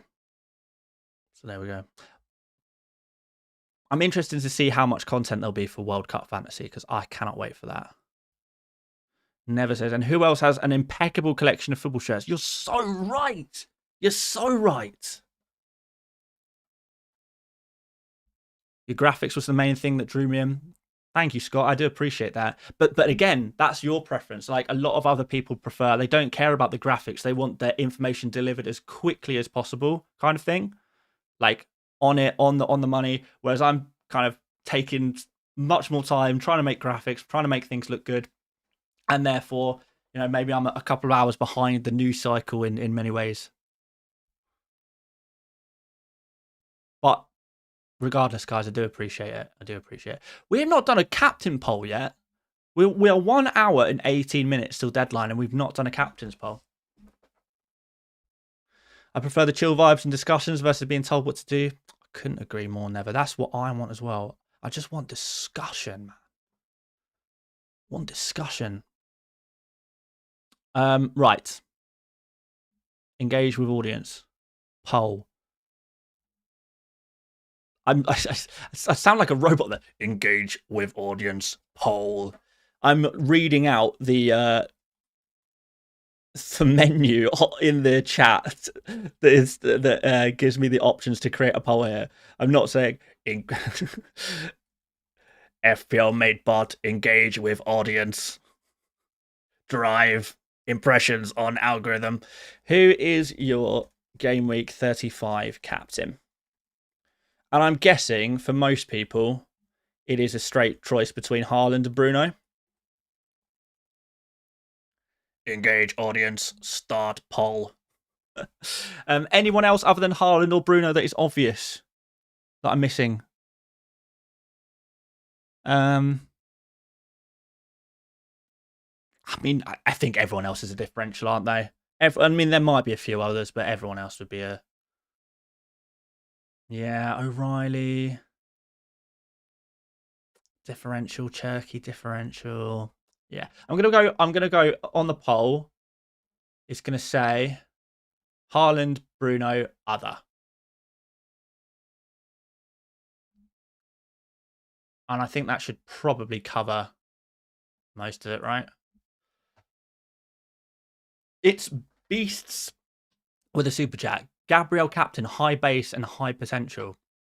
It's certainly an interesting shout. And yeah, I did mention earlier, but I'll happily say it again. If you're not going for Haaland or Bruno and you do want to go for something different, I do like O'Reilly. I do like Gabriel. Rodon for the bench list. Say less. Reasonably high. I'm gonna throw. I think I'm gonna throw him alongside Strauch. To be honest, we'll put him there. We'll assume that they're the same guy, even though they're not quite the same guy.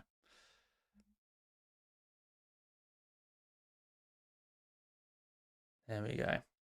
If you have your wildcard chip, what would you do, Dan? I'd use it this week, man. Like, it's use it or lose it kind of territory at this point, isn't it? I think I'll go for Calvert-Lewin captain. He's Dewar Hall. That's so brave, man. That's so brave. A couple of people have said today that they're going to go for Calvert-Lewin captain. I just don't think I could do that to myself. It just sounds like a pain. Go Team Gang is here early. Are you worried about Palace defensive rotation? I mean, not right now because I've not bought any, so I've not really found a reason to be worried about it now. I think Lacroix is going to play every game. Outside of that, I haven't really decided yet. I think Canvo will play both games, but I've heard other people think differently. I think if anyone's getting rotated from the centre backs at Palace, it's going to be Richards because he's a little bit older. He's got a history of injury. He's got the World Cup in his country in the summer that he's also going to be playing, and he's played already 45 games this season. So and Canvo is he's not a France international. He's French, right? He is French. Unless I got that wrong. He's not playing for the French senior team. He's only played sort of 15 to 20 games of Palace football this season, and he's younger. Sounds French. Yeah, it does sound French, doesn't it? So for that reason, I think it makes more sense if a player is going to be rested, then it's Richards. But then the other argument is, okay, if you're looking not at resting players, but more about trying to ensure that you don't drop in quality too much, is there an argument to say, okay, Chadi Riyad comes in for Canvo and the quality hasn't dropped that much? I don't know. I just think there's more reasons to drop Richards than there is Canvo. Now, we've got plenty of confirmation that Canvo is French. Wait, Canvo is 26 years old. Wait, is he? I thought he was younger than that. JD Canvo. He's 19. 26 years old.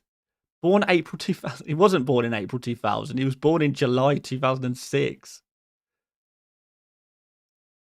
Oh, Lacroix. Are you talking about Lacroix?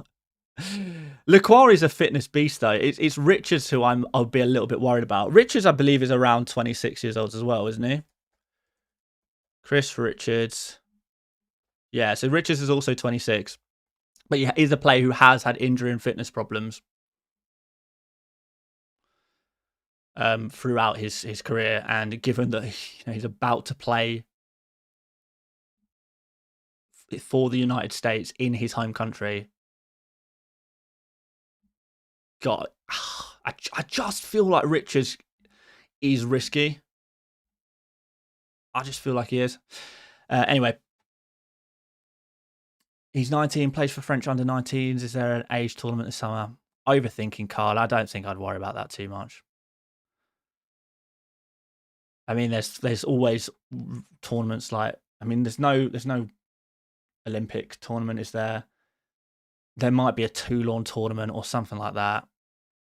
Who knows? But it's not. It's not this quite the same as Richards playing in the World Cup for his nation in his own nation in a senior team. I don't think that's quite a comparison. SS Red says 2006 World Cup in Germany when Zizou did that headbutt. I feel old. Yeah, it was a while ago, man. 20 years ago, to be precise. I do remember that as well, though. What a crazy moment in football. Zidane headbutt. And I just became an internet meme immediately. I love those early days of the internet, you know. Early internet memes just hit different.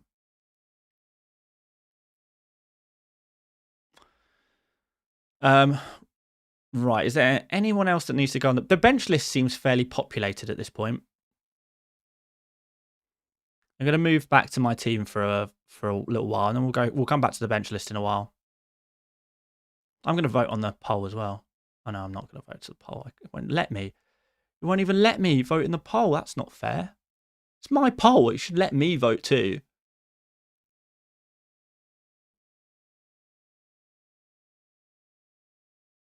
How rude. Right, let's see here. So currently in the poll, we've got 80% Haaland, 10% Bruno, 9% other. Or 81% Haaland now. It's a Haaland week, isn't it? Oh, that is really, really, really Haaland heavy. We're Haaland heavy. Haaland centric. Right, I've been streaming for like 2 hours now. I need to stretch my legs. Apologies, guys. I know I should just sit down like a good little boy, but I've been sat down for 2 hours. We need to stretch. If you don't move it, you'll lose it. That's what they say, isn't it? Move it or lose it. Use it or lose it? I don't know. Do some stretches. Do some lunges. Alright, we're good to go. The SA away kit is 10 out of 10. I agree, man. I agree. It's a beauty. It's a beauty. Need to invest in standing desk, mate. They're amazing. Well, the problem is, if I'm doing a 3-hour stream, I'm not standing for 3 hours. Motion is lotion. Oh, I like that, Red Raspberry. I like that. Yeah, no way I'm standing for 3 hours. I can sit for 3 hours. I'll just feel stiff afterwards. But I definitely can't stand for 3 hours. Right. Colby. I'm good. You can lower it and raise it. Yeah, I know. I've got too much stuff on my desk that will fall off, I think. I know you can make sure everything is safe, but I have a lot of like standing lights that are on poles and stuff. It just sounds like a pain for something that realistically I wouldn't use that often. And the other thing is that it will screw up what my background looks like as well. I'm fine with just stretching.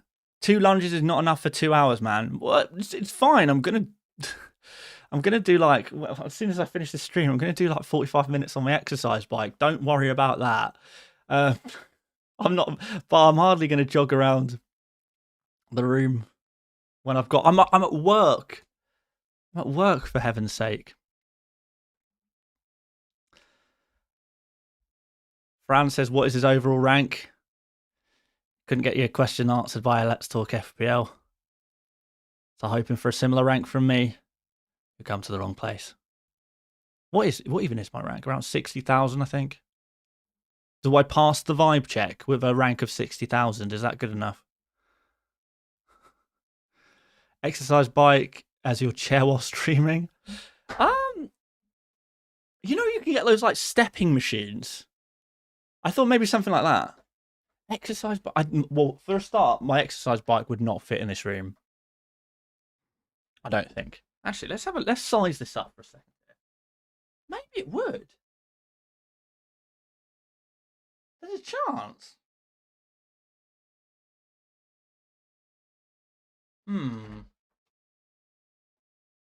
Drop and give us 10. Brown says, now I'm leaving Bloody Jew. Well, I mean, that tells us everything we need to know about you. Don't worry, my friend. We will ensure that you are permanently removed from the channel. Don't worry, my friend. Don't worry. You don't have a choice now. You don't even have a choice. Oh, how about that? Bye. No coincidence that the person who was the first person to start throwing insults was also the first person to say, what's your rank? These people are not here to engage with the FPL community. These people are here, give me advice. I want win mini league. You mini league winning tool. That's what they're saying. But anyway, Dan, did you play Last Man Standing? I didn't, actually. I did not play that at all. A keepy uppy interlude. I think you are really, really overestimating the size of this room. You're really, really overestimating it. Johan's in the stream here. Copied and pasted his question from Harry's stream. Opinions on Dewsbury Hall for Wildcard 35, bench boost 36. Don't forget to like the stream, guys. You gotta, tag that on the end. Opinions on Dewsbury Hall for Wildcard 35. He's okay. He does the job. He's a decent pick for his price. I do still think I prefer Anthony Stack. Is his name Anthony Stack? I got that right. I'm just calling it Anton. Anthony Stack? No, his name is Anton. Oh, I was right. The first time, I should have doubted myself. I do think I prefer Anton Stack for a cheap midfielder, if you can get there. But yeah, he's fine. He's absolutely fine. Give us a drop. Give us a drop everything and dance break for a minute when it gets to 1 hour mark. I'll join you, I promise. Anthony is his government name. Yeah, makes sense.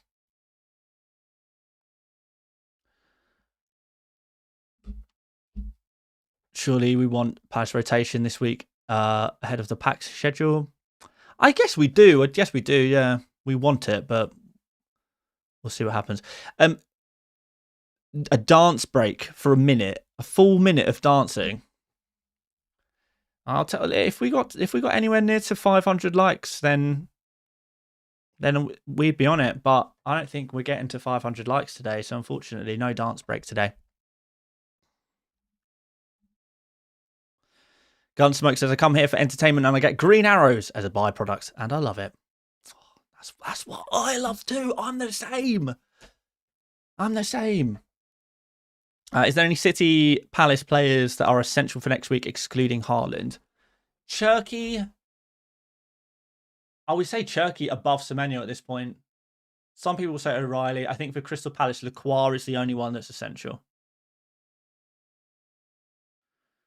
Dance break, is it the deadline stream or the Carnival cruise?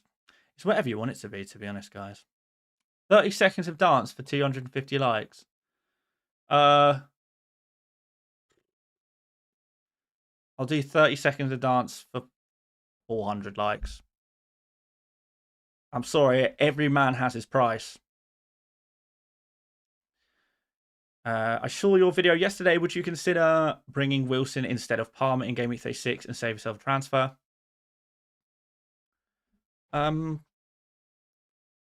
What do you mean? Oh, I see what you're saying.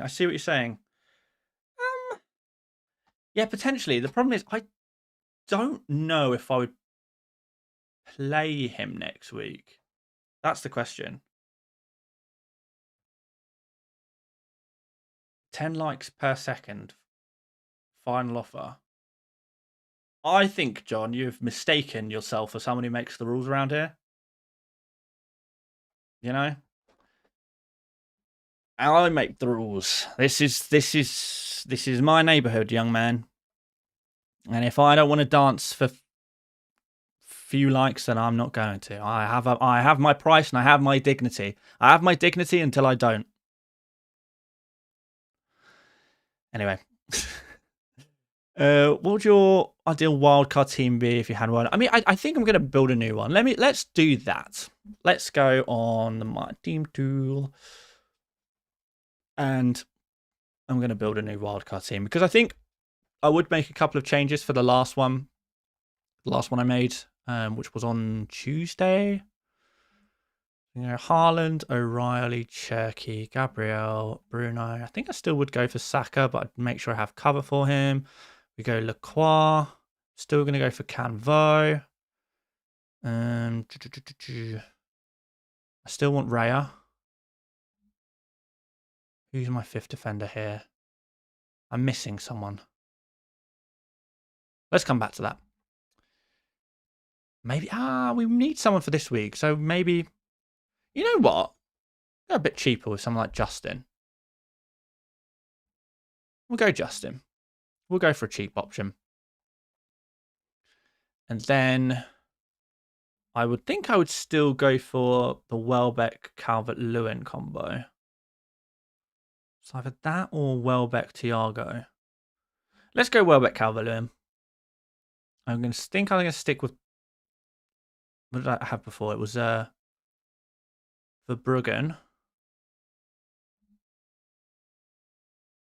I guess you either go Verbruggen or Henderson here. That's the question. I'm going to put Verbruggen here, and then I'm going to put Sarr in midfield. It's difficult though. Like if Sarr is benched in game week 35, I'll feel good about Sarr. If not, I'm worried. I'm finding it difficult to find coverage for Saka here. You kind of have to play him in this structure. Maybe that's motivation to not have Sarr and to go for Henderson instead. Crap, it's not going to let me, is it? Okay, we'll come back to that. Who am I missing? Someone like Gibbs White, maybe? Or Rogers. Gibbs White or Rogers might be quite nice. Can't remember who I had in here before.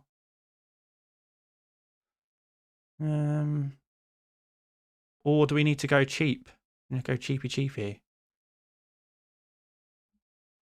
You know what? I'm going to throw in, for budgetary reasons, I'm going to throw in Stack.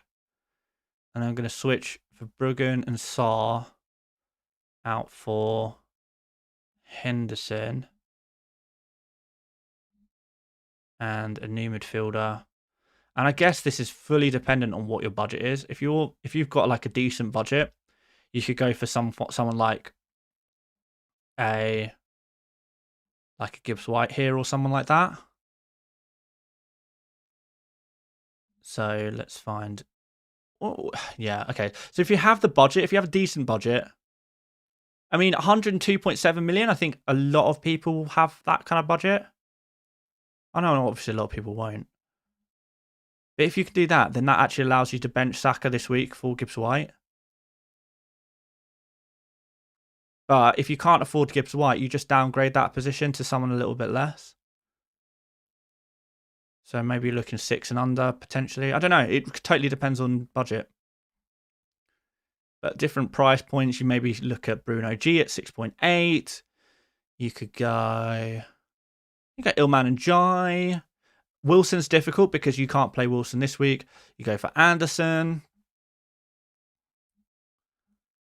You could potentially go for Dewsbury Hall. I don't think I'll go for Bournemouth mid. You can go for Pascal Gross.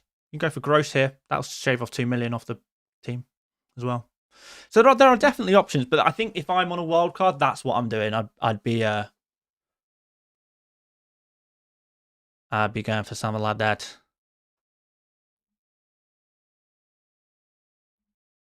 I think I'm happy.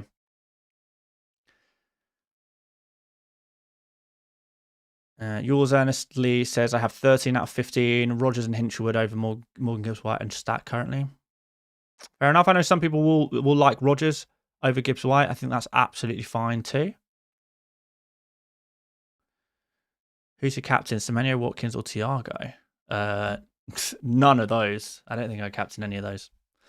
What would you change in this wildcard draft if you're building for bench boost 36? This is for a bench boost 36. This is for a bench boost 36.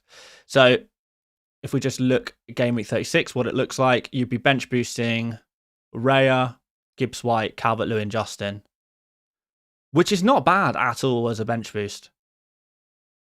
I think it's a decent one, right? Rishav says, forgot about last game week's deadline. How do you use wildcard bench boost and free hit? Jesus Louise. How do you use it? It's so niche. It's so dependent on what your team currently looks like. It's so difficult to answer that question. I guess wild card this week, bench boost next week, and free hit in game week 38. I think that's probably what I would do. Probably. Game week 38, free hit could be a bit of a differential. You could really lean into some of the like your agendas, like go for players who are playing for teams with lots to play for versus teams with nothing to play for. You can pick players chasing the golden boot or, you know, assist records or whatever. You could kind of really lean into a lot of the narratives of game week 38 with a free hit.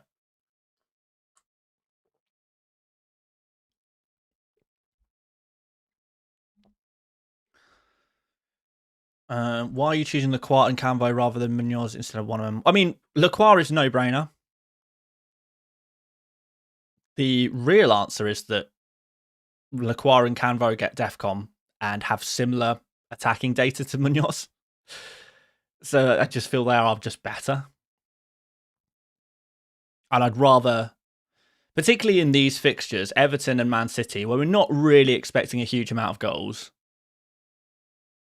I would rather go for the Defcon guys, I think.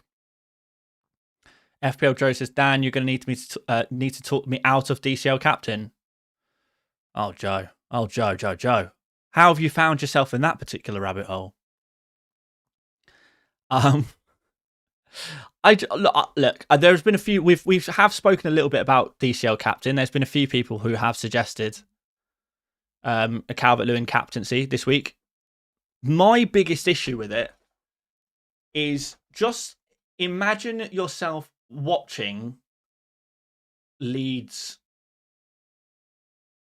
play against Burnley this week. Imagine you're watching Calvert-Lewin. You've got him captain and you're watching him. How does that feel? Does that feel like a positive experience? You're watching the crosses come in. You're watching Calvert-Lewin take shots.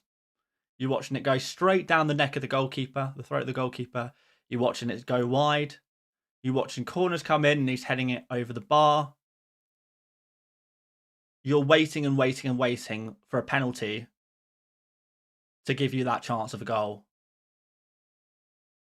You see him miss and miss and miss and miss. Chance after chance after chance. Maybe he scores one of them if you're very fortunate. Maybe he gets a penalty and gets one that way.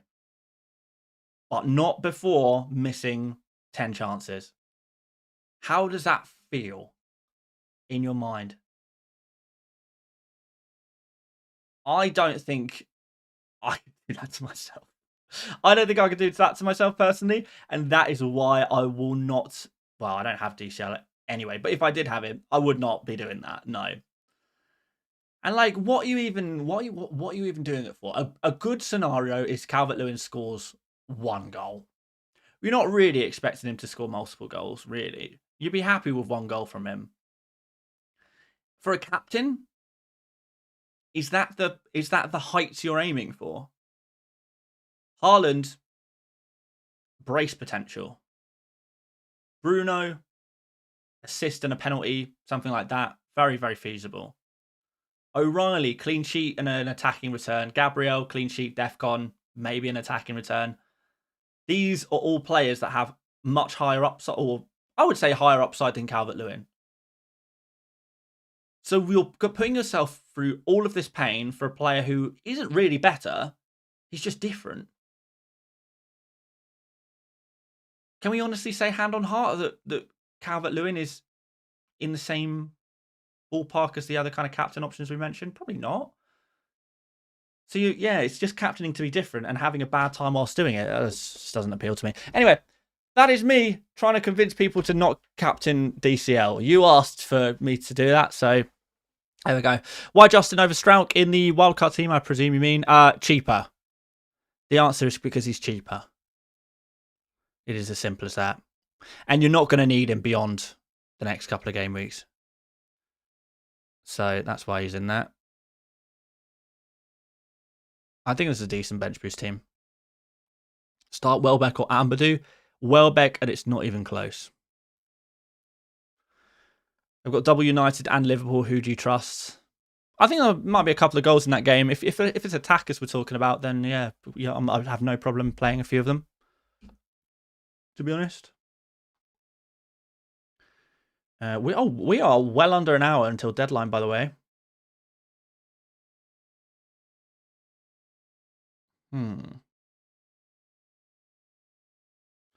We've got final market odds from Rob T. We may as well go check that out.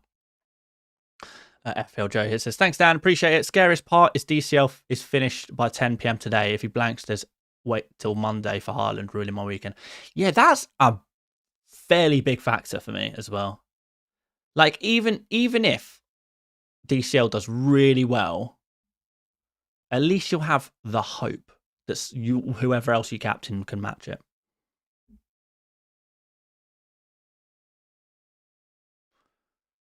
There we go.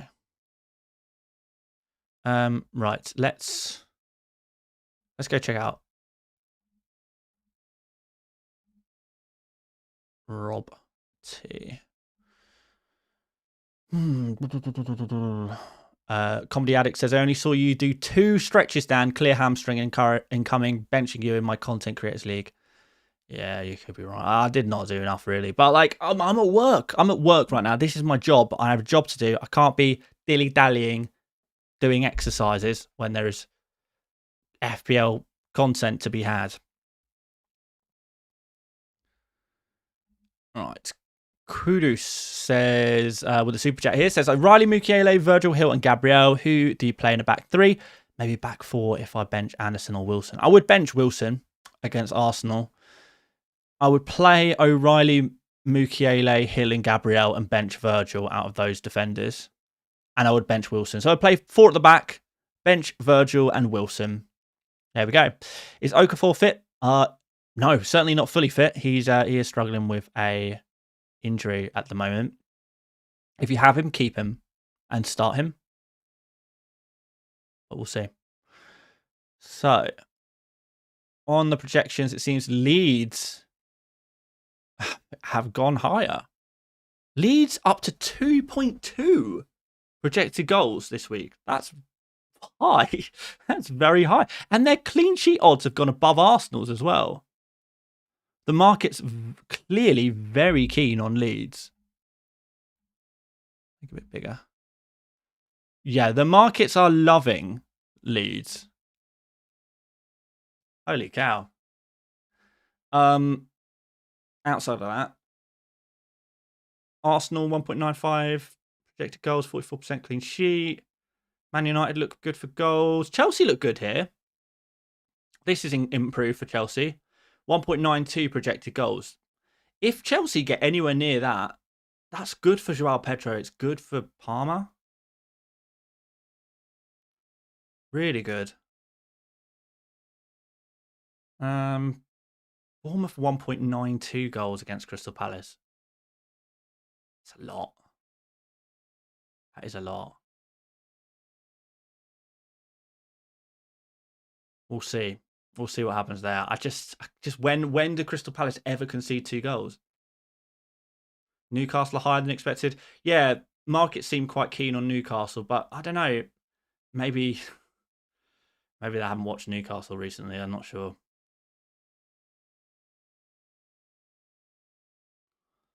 Man City look good against Everton there as well. 2.12. What do you think about Gibbs White captain? Nah, that's points chasing, man. You're just chasing points. Burnley with a new manager bounce. It looks like the markets are suggesting the exact opposite. That the new manager is very much a negative thing for Burnley. Perhaps expecting them to be a little disorganised. Good for Calvert-Lewin, in fairness. Good for Calvert-Lewin. Might get a couple more chances for him to miss. If you are brave enough to go there, fair play. Drew, I've answered your Okafor question already. Please do pay attention. How are the market odds calculated? They are... I don't know. You'll have to ask some bookmakers how they calculate it. There's probably a lot of maths and algorithms that go on there. And then maybe manually adjusted by, people who know what they're talking about, who get paid a lot of money to predict results of football matches. Is Casemiro that crazy of a pick? He's fine. Yeah, he's a fine pick. Been doing well this season. Supercomputer. Yeah, good chance a supercomputer has a big part to play in these kind of odds. Best replacement for Wilson? Just stick him on your bench. Wilson will be good for the final few game weeks of the season, I think. Is it too soon to go for Saka? I think so. Double Bournemouth defense or one defender and Tavernier? I would be happy to go all in on the defense, but if you're uncomfortable with that, then you shouldn't do it. How keen are you on starting Stack this week? Oh no, if I had Stack, I'd be starting him this week. I'd start pretty much all of your Leeds players. I would start this week. Even if you think they're going to be injured, just take the risk. It's worth taking the risk.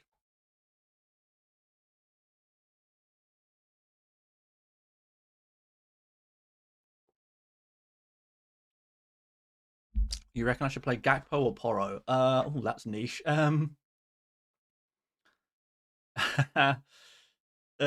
don't know. Neither. They're both getting 2 points. So pick which would be your preferred 2-pointer. Which 2-pointer would look more fashionable, more trendy, more hip, more cool in your starting 11? Do you want to see a nice white shirt above your number 2, or do you want to see a nice red shirt above your number 2? Either that or Mukiele. Oh, I'd play Mukiele above them both. Yeah. Against Wolves. Come on. Start 2 between Virgil, Dewsbury Hall and Chow. Again, we're looking at pick your favourite 2-pointer. I don't know. I really don't know. I mean, we're talking about players who are all unlikely to get many points. Just pick whatever you think. There's no good answer. Captain O'Reilly or Charlie instead of Bruno? Who's Charlie? Metallica. Charlie. Who could Charlie be?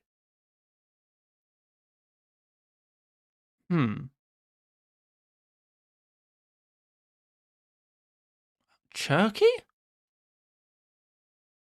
Maybe. Catalogi going very harsh with the show team gang. We've got a few show team gang. Big up Charlie. I kind of want to say Charlie just because I don't know who that is, but he sounds fun. He sounds like a cheeky chappy. He sounds like the cheeky guy around town. He's ready to pop up with a goal. He gives me poacher vibes, Charlie. Cherky. Oh, it's Cherky. Well, I don't think Cherky. Would I, if you're really unhappy with your rank and you want to do something a bit crazy, I think going for O'Reilly captain is not the worst idea in the world. But like, it seems pretty obvious from our poll that this is a Haaland captain week. But if you want to go a bit crazy, Nico O'Reilly. I do prefer O'Reilly to Charlie.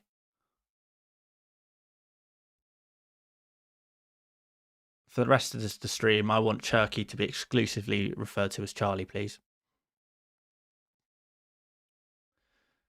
Calvert-Lewin differential captain. I am not going to put my I'm not going to stake my reputation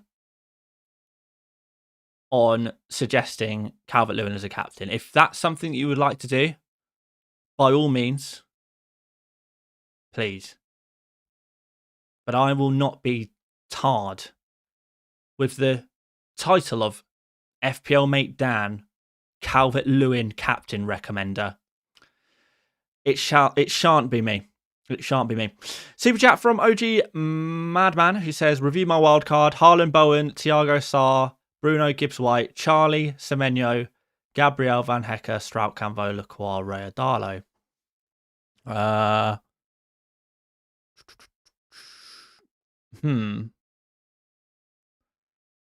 It's fine. Yeah, it's fine. I don't see anything too wrong with it. It's a little risky going against O'Reilly. Van Hecke is a little confusing. I guess Van Hecke is okay for next game week, but you're probably not using him outside of that. So, yeah, I would say it's a fine. This is a solid 8 out of 10 wildcard. It's fine. I'd like to get O'Reilly in there. I don't think I'd pick Van Hecke.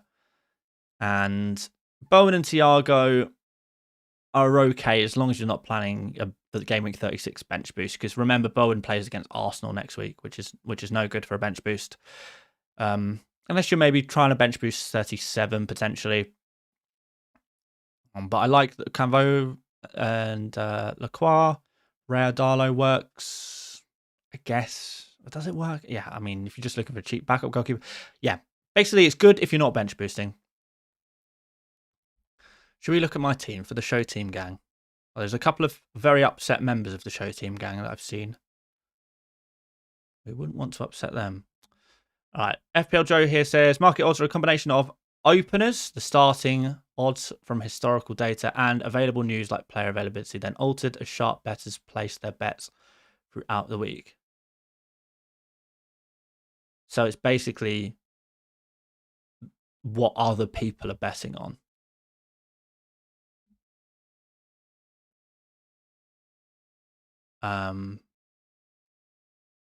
Starting odds for historical data. I don't even know what that even means.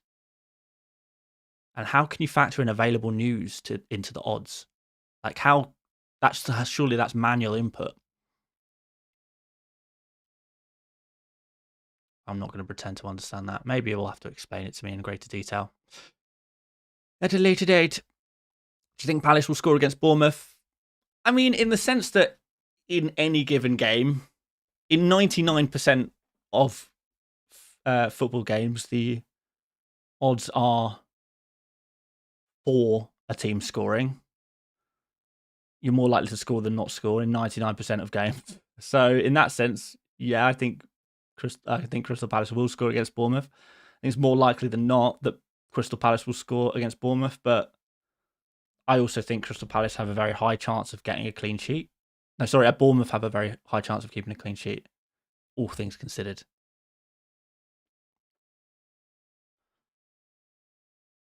Start Virgil, Munoz, or Rice? Oof. Can I say none again? I guess Rice. I think Rice. Will Newcastle score against Brighton? Odds suggest that Newcastle will score against Brighton. Yeah. But who knows? Who knows? Start Virgil or Joao Pedro? Oh, that's an easier one. Thank you for an easier question. Joao Pedro. Yeah, all day. Manny on the map with the $14.99 do super chat. Thank you very much, Manny. Goalkeeper Hendo Darlow. Defense O'Reilly, Munoz, Lacroix, Gabriel, Saliba. Midfield Palmer. I want him. Semenyo, Fernandez. 4.2, 4.2.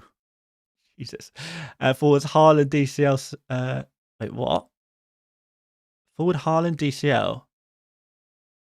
Mane needs him off. You are.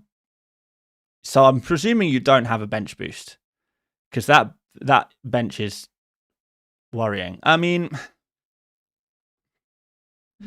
yeah, Palmer is throwing this team off a lot. It's killing your rotations. It's forcing you to play in Munoz and Lacroix this week, which I don't really like. Yeah, if I'm 100% honest, I am not convinced by this wildcard team. Yeah.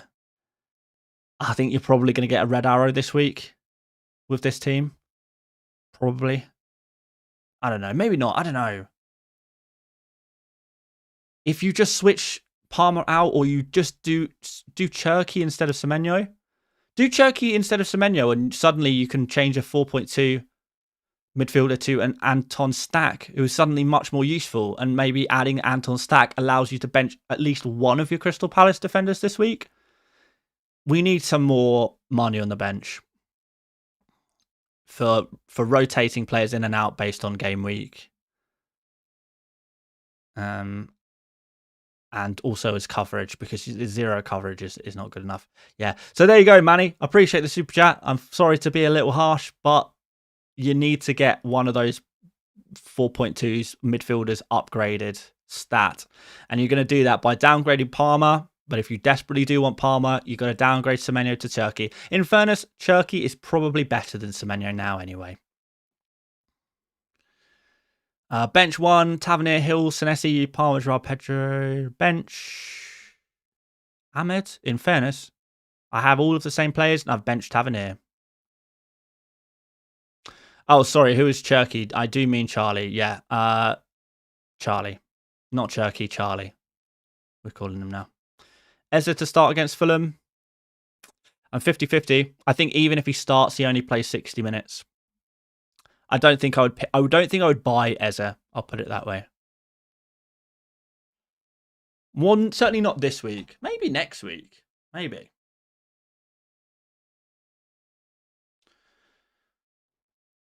I have Senesi and Hill. A few people keep asking about, having Senesi and Hill. Should you play both? It's literally, that is not a question that has really an answer. It's just about risk appetite. If you don't mind doubling down on defense, then play them both, because they are good players with a good fixture with decent points potential this week. But if you want to hedge your bets and, spread your risk a little bit more, then play one and not the other. But for me, the answer is always going to be, if we're doubling down on something good, I'm happy to do it. Chronix, I know you've been asking about round 5 of LFS. That's last fan standing, I'm assuming. I don't even know what the rules are to that. I've not looked it up. It's not really something I've taken any interest in, so you are definitely asking the wrong guy. Should I keep Semenyo for Everton or replace him with Cherky? I'd just keep him for now. Give him one more week, and then if there does continue to be a big difference between Semenyo and Cherky, then at that point maybe do the old switcheroo. Dan, what's your overall points? 2,083. Novelty Theory says, Dan, I love you. That got your attention. Bench Tavernier or Enzo? I don't appreciate being fooled. Sir, who should I start? Tavernier or Enzo? It's a good question. It's a good question. In fairness, I probably would. Out of those two, I probably would, yeah. Bench one of Tavernier or Enzo. Because at the end of the day, if you need to bench one of, you've got a bench decision, Tavernier versus Enzo, and you've got to bench one of them. If you do genuinely have to bench one of them, then I would, yeah. So I do hope that helps. Joao Pedro is a differential or sell. I mean, I'm fine with keeping Joao Pedro. I'm fine with keeping him. Chow or Van Hecker? I guess Van Hecker? I guess. Eggs in basket going for Bournemouth double defense. Arsenal I would though. Yeah, but what's the worst thing that can happen? You get 2 4-pointers from Hill and Senesi. It's not the end of the world.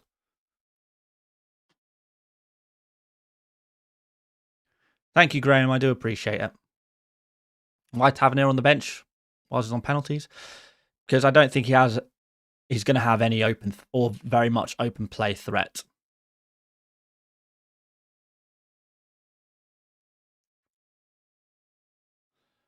Sell Virgil for Lacroix. I don't think either of them are particularly good options this game week, so you could always just save the transfer, I guess. One more week of information is never such a bad thing. Tavernier or Senesi to start. Do we need the bench list back? I think we do. A lot of bench questions. Why are we ignoring Gibbs White? We're not ignoring Gibbs White. I just don't happen to have him in my team. I've spoken about Gibbs White quite a bit today. Right. Novelty says, Dan, you are a swine, but I still love you. Good. Thank you. I don't love you. You fooled me. And fool me once. Shame on you. Right. Few super chats coming in here. Let's just go through these. Metallica says, Raya, O'Reilly, Strauch, Hill, Gabs, Bruno, Charlie Captain, Semenyo, Palmer, Calvert-Lewin, Thiago, and on the bench, Joao Pedro, Wilson, Van Hecke. That looks pretty good to me. Other than Charlie Captain, I'm not huge on that one. Where's Haaland in all of this? 1, 2, 3, 4, 5, 6, 7, 8, 9, 10, 11. It's a no Haaland team. Oh, you got Semenyo and Charlie and O'Reilly. Oh, I don't know, man. I don't know. That is a very dangerous game you're playing there. To go against Haaland next week is a very, very dangerous game. If you're happy to do it, then by all means, but it is a big differential play. Aside from that, the team looks great, though. The team looks great. Joao Pedro on the bench. I don't know how I feel about that. If you're going to bench him this week, do you need him? Full stop. Don't know. Agni says, play 2 of Enzo, Tavernier, Hill, and Palmer. I'd play Hill and Palmer, bench Enzo and Tavernier. 13 Killings is here. Says, help with this, please. My team is 1 free transfer, 0.5 in the bank. Darlow, Strauch, Gabriel, O'Reilly, Bruno, Semenyo, Rice, Tavernier, Haaland, DCL, Pedro, with Hermanson, Munoz, Hill, and injured Gomez on the bench. I do have bench boost left, but not sure when to play. Well, not this week.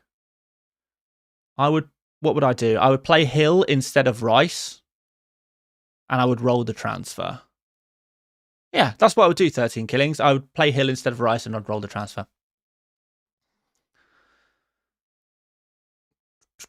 What would be essential for a differential wildcard? How would you differentiate your wildcard? To be fair, like, the wildcard arguably is the differential. I'd say someone like Cherky over Semenyo is a big differential for those on a wildcard now, I would say. Outside of that, maybe Gibbs White or a Rodgers or someone like that, potentially. Cherky's probably the main one. Scorpio says, keep Calvert-Lewin or replace 0.4 million with free transfer. Oh, are you? Oh no, there's no way you sell Calvert-Lewin this week. There's no way in hell you sell Calvert-Lewin this week. You keep him without a doubt. Is there no temptation to bench Semenyo? He's been poor recently. I mean, a little bit. Yeah, I did think about it. And if you've got a really strong bench and, he's genuinely your least favourite of your potential bench players, then yeah, I think you could potentially bench Semenyo. I don't think it'd be the worst thing in the world. But, we saw Bowen last game week against Everton getting some joy on the right wing, making some crosses, getting the ball across the goal. And that's really how, a big part of how West Ham were able to beat Everton last week. I wonder if Semenyo can now come in and do something similar. Why is Saka so low? Because I'm really worried about his minutes, and I don't know if I would risk him this week. But he's so difficult to place. Sid Vicious says, on free hit, who are the 7 best attackers for this game week in isolation? Calvert-Lewin, Haaland, Cherky,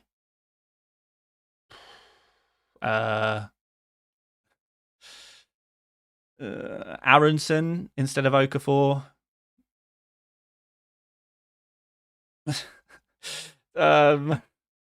One of Thiago or Welbeck, I guess. Palmer? Bruno Fernandes. Not even said Bruno Fernandes. Morgan Rodgers.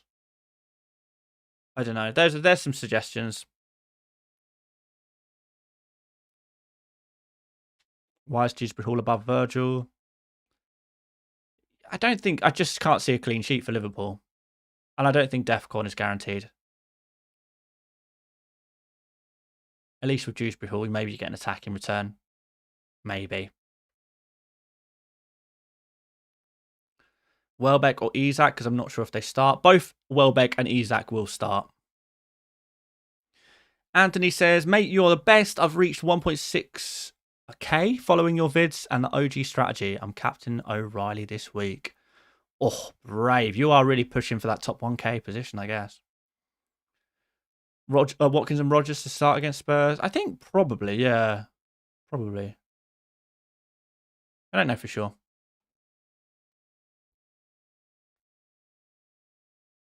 We'll see.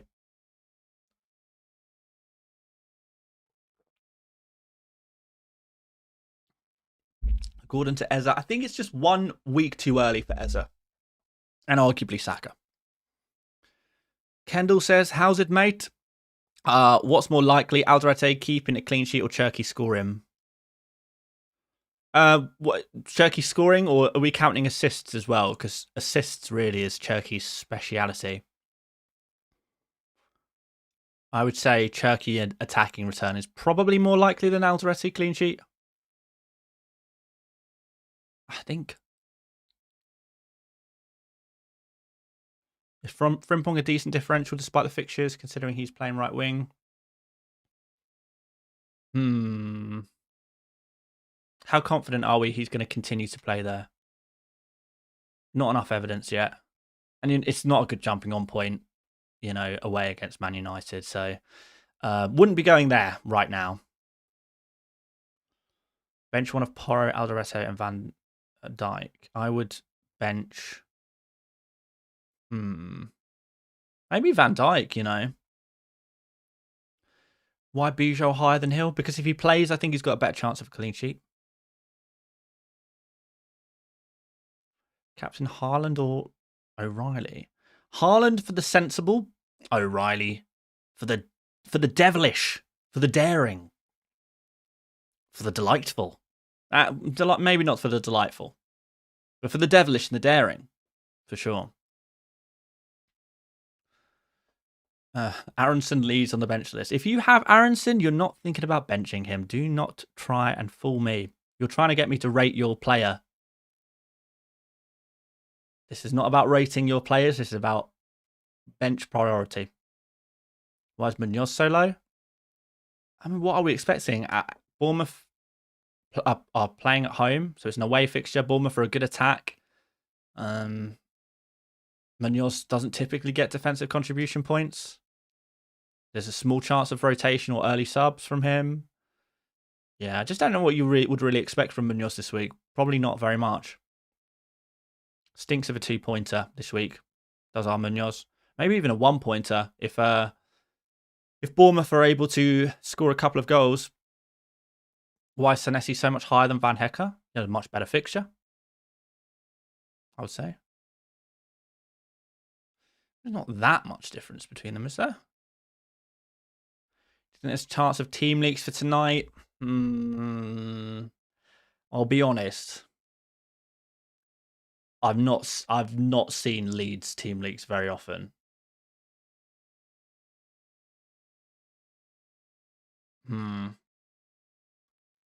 I would not bet on it. Let's put it that way. But if there is anything, of course, we'll let you know. I mean, I'll keep an eye as we get a bit closer to the deadline. If we are getting anything, it will be last minute. So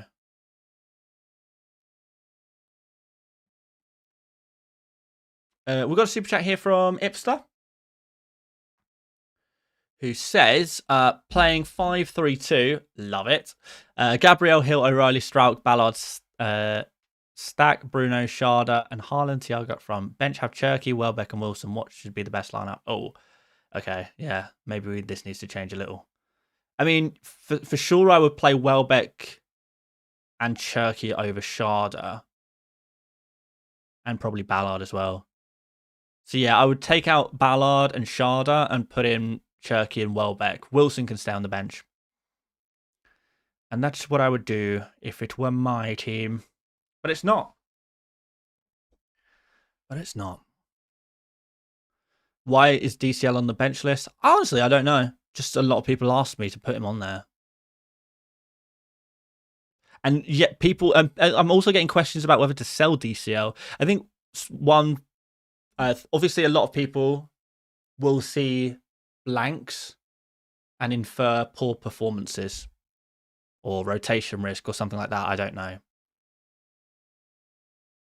Although, to be fair, is there some rotation risk there? No, surely not. Surely not. Maybe next week. Maybe before the FA Cup final. More likely Gameweek 37, right? You can definitely see Calvert-Lewin getting benched in 37, but are people going to need him by that point? Probably not. Probably not. What do you think about Joao Pedro against Nottingham Forest at home? I think he's a fine player to have to play. Absolutely fine. I think Chelsea will score. And if Chelsea score, there's a very good chance Joao Pedro is going to be involved in that. Is it risky playing the bench boost in Gameweek 37? Yes, it absolutely is. It is risky.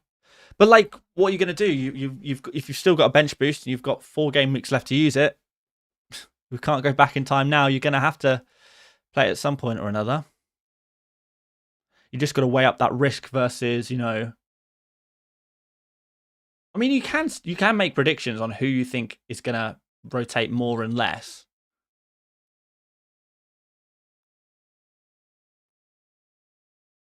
Why Gross over Trafford? I like Gross for set pieces against Newcastle, and I don't like that Trafford doesn't really get DEFCON as often as, you know, your Senessis and your Hills. And I don't think it's really going to be a game as much for attacking returns for Bournemouth, even though every week people say Crystal Palace are going to concede, Crystal Palace are going to concede. And they just barely concede any chances. Why is Van Dijk so low? Bad fixture. Low chance of DEFCON. Low chance of attacking returns. Why is Bijou higher than Hill? Because better chance for clean sheet. Just as good for DEFCON. That's a lie. Against Burnley, your chances of DEFCON is lower. But Bijou, attacking threat against Burnley, who do concede goals to corners.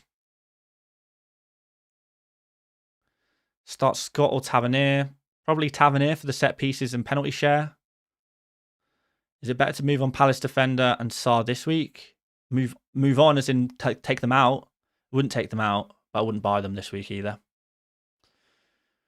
Tavernier or Strauch? Strauch for sure. Do you think bringing in Casemiro is a good decision? It depends who you're selling. But potentially.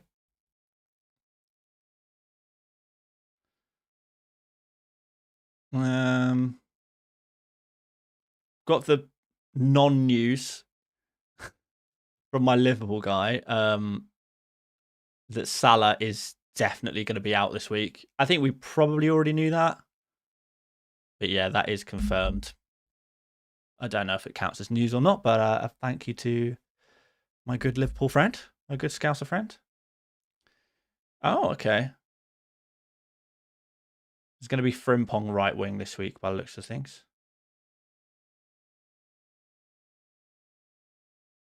Okay, so Frimpong right wing again this week.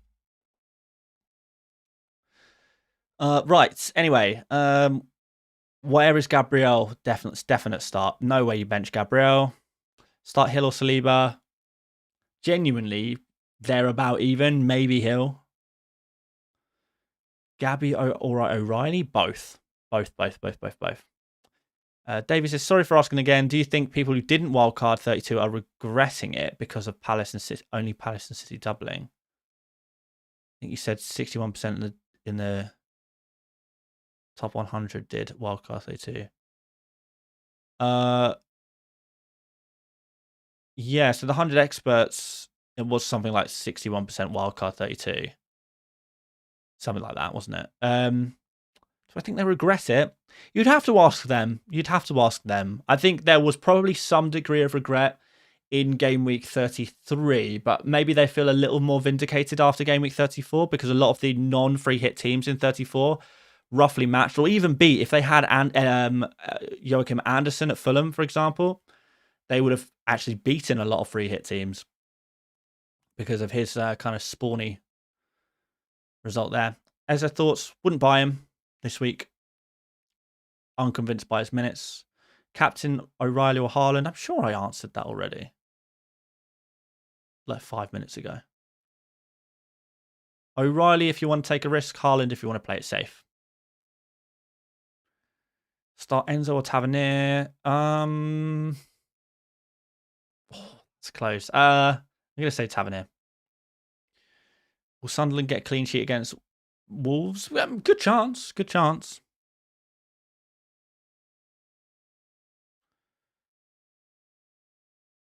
Odegaard won't start. If you think that's what you think. Palmer to Eze. No, definitely not.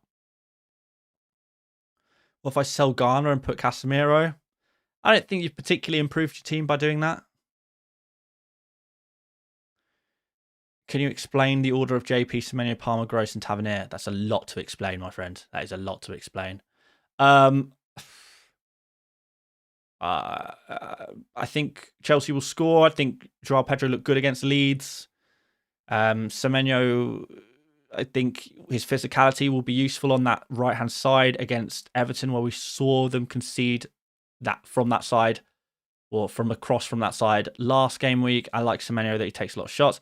I like Palmer that he is also going to be on penalties and good for minutes, presumably. Like he'll have complete penalty share, which is nice. Gross, I like him for corners. Tavernier, I don't mind his attacking threat usually, but he won't have much open play attacking threat against Crystal Palace. So you are more dependent on penalty share, not even all the penalties, penalty share and free kicks. So there we go. Hopefully that's covered most of it without talking for too much. Cool. Okafor looks like he's starting from his Instagram. If you believe in Instagram theory, although I do have to say, Instagram theory has been proven wrong more times than you can imagine. Often the Instagram posts are like set up by the players' social media team and scheduled weeks before the game, or not necessarily weeks, but like long before the game. So the correlation between a player posting, "Come on, the boys, we're gonna do well this week," and them actually playing in that game is purely coincidental or incidental in the majority of the time. Samir's just said he posted in February and didn't start. Well, there you go. It happens all the time. Players will post something on their social media and then not start. It doesn't really indicate very much. Unless you like that. If you like... Some people like to believe. And who am I to tell you not to? Jas has put in their team here. Current bench, Callagher, Dewsbury, Hall, Wilson, and Anderson from Fulham. What? And then we've got Virgil, Chow, Ruffs, and Krupi starting. Any changes? No, I think that's right. I think that's correct. Yeah, I like it. What's the reason behind having Tavernier ahead of Dango on the bench list? Penalty share and set pieces. Prodvan it says, I took your advice and I'm starting Hill over Tavernier. I'm looking forward to seeing how this one comes up, because I know a lot of people will be starting Tavernier this week. I'm happy with the decision to bench Tavernier. Whatever happens, I'm happy with the decision. I think the decision is well reasoned. If I'm wrong, then long live the algorithms and the points prediction models, because they like Tavernier. I don't.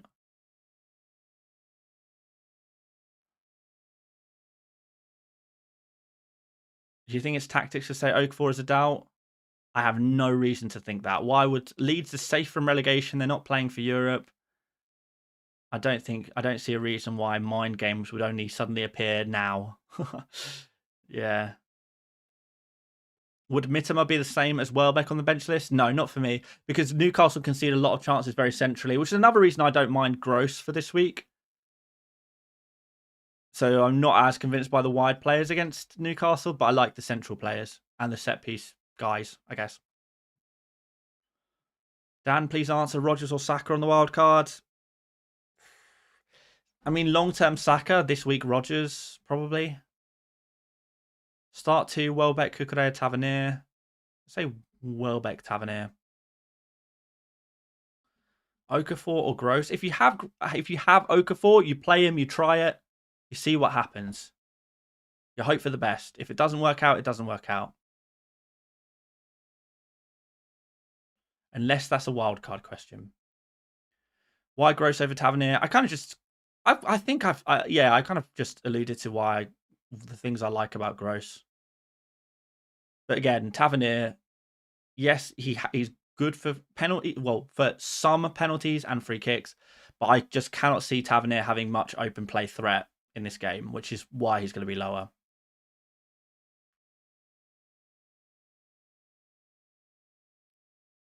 Even all glad to see DCL was somehow needed on the bench list. Yeah, just bench list, just classic bench list things. I'm telling you, Rob, people earlier in the chat were asking about selling Calvert-Lewin. So, yeah, people are not convinced. But I agree. It's a no-brainer start this week if you have Calvert-Lewin. A no-brainer keep and start.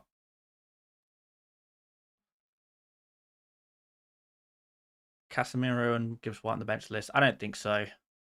If you've just bought Gibbs White, you're not going to bench him.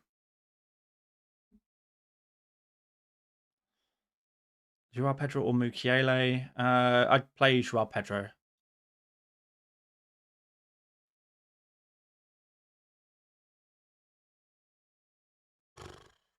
Poke the thumbs up. Poor Dan cries himself to sleep at night if he doesn't get enough likes. I do not. How dare you?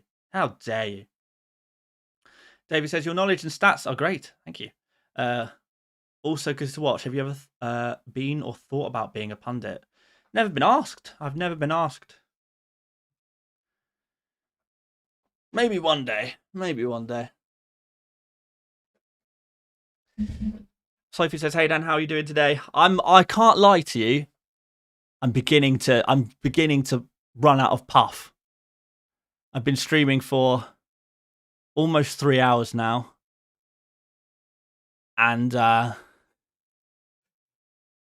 I'm running out of energy. I'm running out of steam. I am genuinely running out of steam. And I do apologize for that. I'm sorry the energy levels are perhaps not as high as they were earlier on in the stream, but we will power through.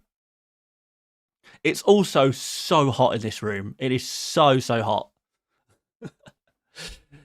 Like I'm sweating. I cannot wait to jump in the shower. I can't lie. Appreciate it, guys. I do appreciate it. Right. Show team gang are here for the final 8 minutes.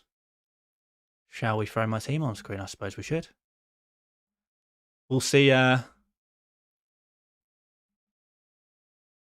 see if how many questions suddenly come in about Tavernier being on my bench. Jeffrey Jackson says, poor stamina, mate. Oh, it's not. I mean, it's not the physical stamina, is it? It's the continuously talking for 3 hours. Could you continually talk with no person in front of you for 3 hours? Could you waffle for 3 hours? Most people probably could not do that. So the fact that I've managed to build myself up to be able to speak consistently for 3 hours, continuously, should I say, I think is quite impressive. Actually, I'm pretty pleased with myself. The mental fatigue of explaining what a bench list is infinite amount of time. Yeah, I think that's one of the things. When you do a long stream, you do, and it's natural. It's no one's fault. People will pop in and out of the stream and they'll miss certain parts and they'll see other certain parts.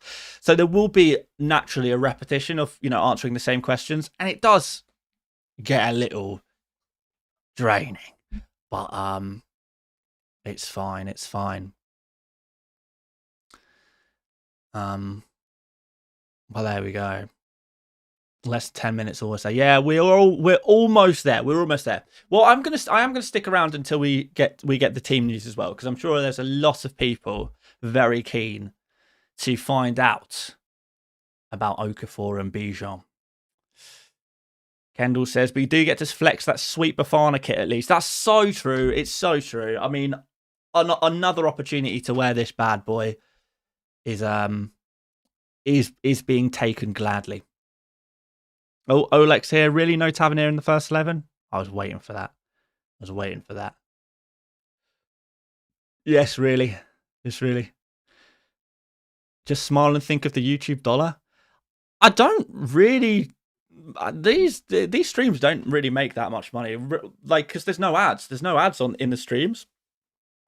You might get a mini ad at the start, but that's it.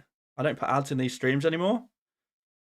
So, I mean, yeah, we don't... There isn't really much YouTube dollar in the streams. I'm doing it for the love of the game more than anything. I mean, I'll put it this way: if I don't know, if I booked an overtime shift down my local pub or something like that for 3 hours, I'd probably make more. And I get to be in the pub on a lovely sunny day. But it's fine. We do it for the love of the game. Confident Semenyo starts. I mean, reasonably confident, yeah. I'm reasonably confident. Does Okafor start? I'll tell you in exactly 21 minutes. I feel like Palmer's going to blank again. I would not be that surprised. Would not be that surprised at all. We're hoping for penalties, really.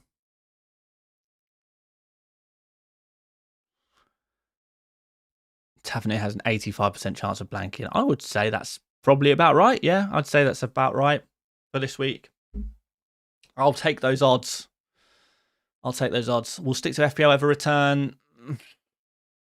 It's just so expensive to produce and time consuming. I was never fully happy with the product, and I don't have the time to make it into what I wanted it to be, unfortunately. I think if it were to ever start up again, I would need a lot of help. But then that just becomes more expensive. Like the studio space alone was like, it was well over 10 grand a year for the studio space. It didn't make back the money. So it's really difficult for me to justify bringing Stick to FPL back. It's really difficult. Crowdfunding, I mean, maybe. I don't think... Was there ever enough interest in it to sufficiently crowdfund it? I don't know if there was. It's a niche FPL podcast. There's loads of FPL podcasts. People can watch a different one for free rather than pay for me to frolic about doing one.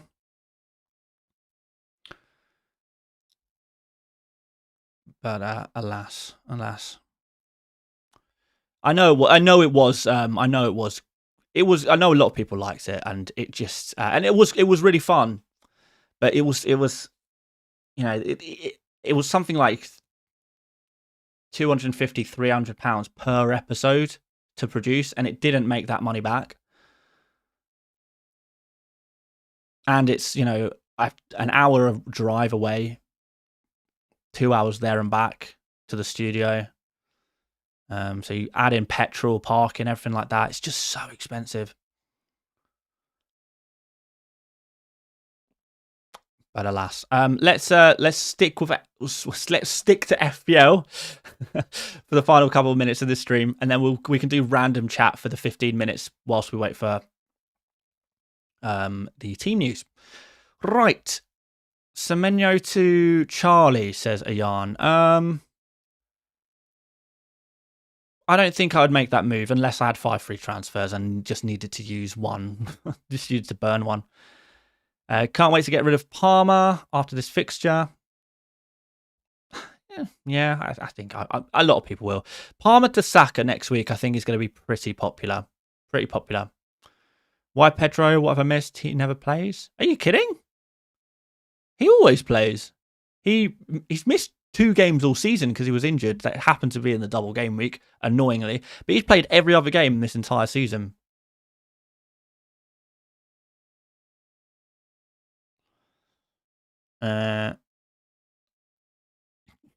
Really sticking with this team, bro? You do have transfers, don't you? You have 3 transfers and no desire to use any of them. Believe me, guys, those of you who are rolling your transfers and being patient, you're going to feel the rewards next week. You're going to feel the rewards when you can get in Crystal Palace players for 1 week punts. Our time is coming, patient managers. Our time is coming. How crazy would it be to go Palmer captain? A little far for me. It's a little far. So Pedro over Aronson? No, I think Leeds attackers. You play all Leeds attackers. Palace suck, mate. Yeah, they suck at scoring goals. They don't suck at defending. They're very good at defending. And everything we've seen proves that. They barely concede any big chances. They've got the lowest amount of non-penalty XG conceded in the entire Premier League over the past 10 game weeks. They're very good at defending. They just suck in attack. Catra used all 4 free transfers this week. I feel there may be some regret later on. But we are like 25 seconds till deadline, guys. So do please make sure that your team is locked in. Your bench is in the correct order, which may or may not include Hill playing over Tavernier or Welbeck over Tavernier. I'm not sure.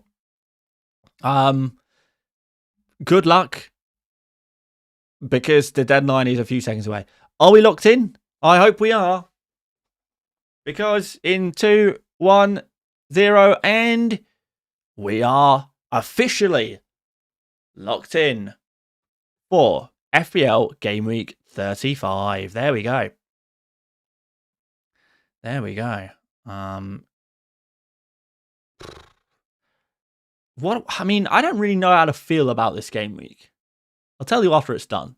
It's going to be an interesting one. I think a lot of people are counting on certain things. Game week 32 wildcard is hoping for some Chelsea action going on. Welbeck versus DCL. Going to be interesting over the next 2 game weeks. I'm a little worried about that one. I think DCL will probably beat Welbeck this week. But I will still keep the faith in Welbeck. Comedy Addict says, do you hate Mitoma? You won't say if he's better than Tav for bench. Oh, I didn't even see that question. I'm sorry, my friend. Do I hate him? I don't love him. I would play Tavernier over Mitoma, I think, this week. Eric, who says, okay, now everyone leaves so us robots can speak. Who are the robots? Certainly not me. So I did need to get Haaland in, which is why I used all 4 transfers to fund it. I also think Canvo to get me double Palace. I think I'm pretty set for the rest of the season now. Yeah, I guess if you're setting up for the future, that works, doesn't it? Uneducated middle-aged man says, I'm quite nervous this game week. I've got solid players, but it could be better. I think, like, really...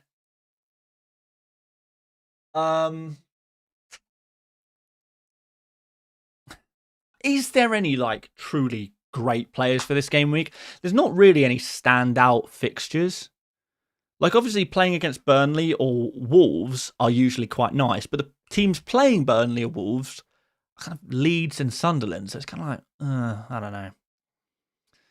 Referring to the robot voice, Dan. Oh, I see. Comedy Addict says, I asked, no joke, 8 times, bench order was Tav Mitoma heck in the end, so clearly just knew what you'd say. Fair enough. What did the message look like? Hang on, I'll scroll back. Because I think a lot of the longer messages, by the time you get towards the end of the stream, the walls of text just kind of blur into one another. Like after 3 hours of streaming, my eyes barely working anymore. I was saying that I'm scrolling through the chat. I can't see it once. Wonder if you got shadow banned or something. Can't see it.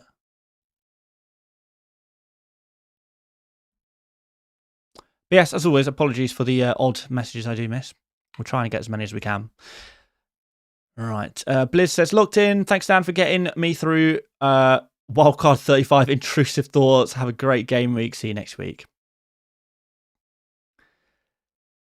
Well, see you next week, my friend. And good luck with the wildcard. I feel shadow banned on your stream sometimes. Yeah, I don't know, man. I don't know. Sophie says, I can't believe Spurs have released a Peppa Pig range of merch. Can we talk about that for a second, by the way? Can we talk about that? Tottenham Hotspur are circling the drain of relegation. They're about to go down into the Championship for the first time. And we are seeing them release a range of Peppa Pig merchandise. Like, obviously this deal, this collab has been in the works for a while, right? Otherwise they wouldn't have done it. But like, could this not have been delayed a little bit? I mean, bobble hat and scarf, I feel like these not strictly needed. Back to school, Peppa Pig backpack. Could save that to the summer.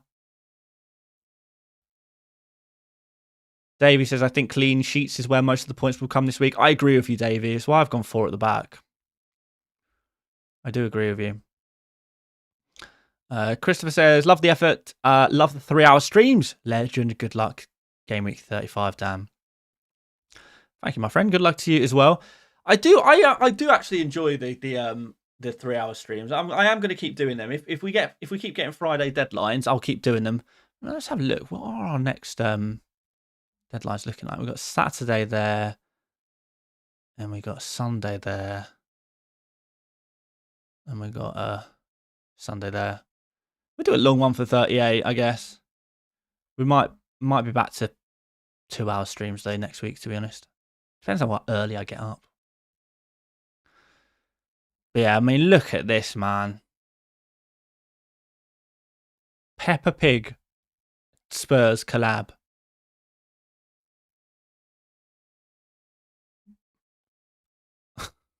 It's so bad. It's so bad. 400 likes.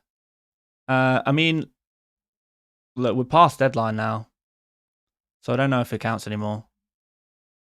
We're long gone past. Why is my wife sending me text messages?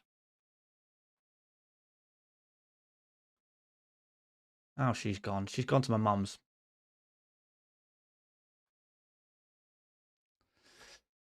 All right. How long? 10 minutes till team news. The collab we never knew we needed. Is anyone here going to cop some Peppa Pig merch?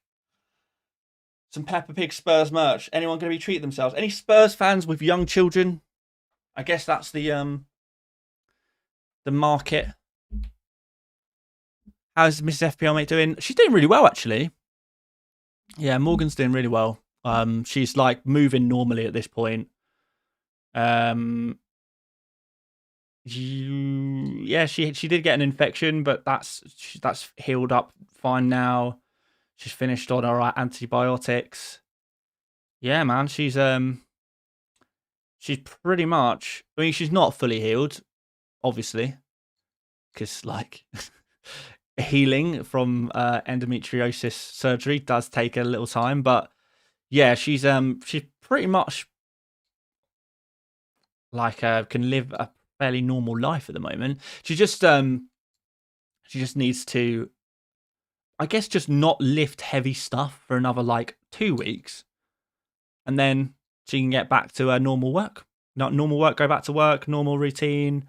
But yeah, I mean, she's pretty much fine as it is. So really good stuff. Really, really proud of her. She's done really well. She wants a Peppa Pig hat. She doesn't. She even if she did want a Spurs Peppa Pig hat, she's not getting one. We're an Arsenal family in this house. We're Arsenal. Josh says Spurs fan here, unfortunately. Will you be copying the Peppa Pig X Spurs merch, Josh? Will you be getting a little bobble hat or a backpack? That's what I want to know.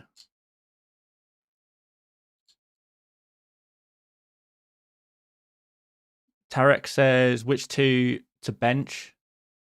I'm going to be honest with you, Tarek, and I'm not sure you're going to like this answer. The deadline passed 8 minutes ago. So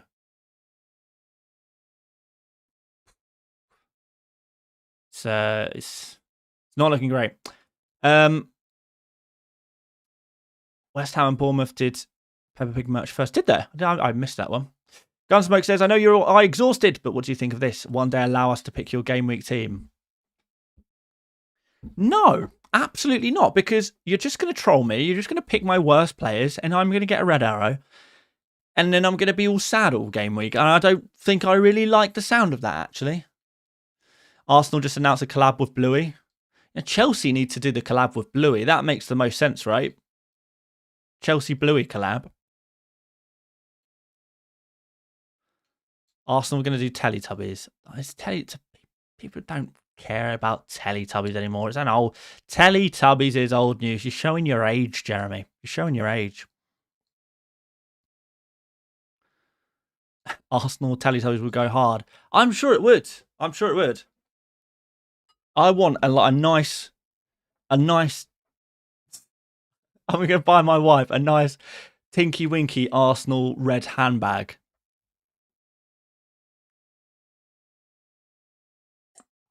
That's what I want. Now, I would love to see is just an Arsenal, some kind of anime collab with Arsenal. That would be my dream. I'd be all over that.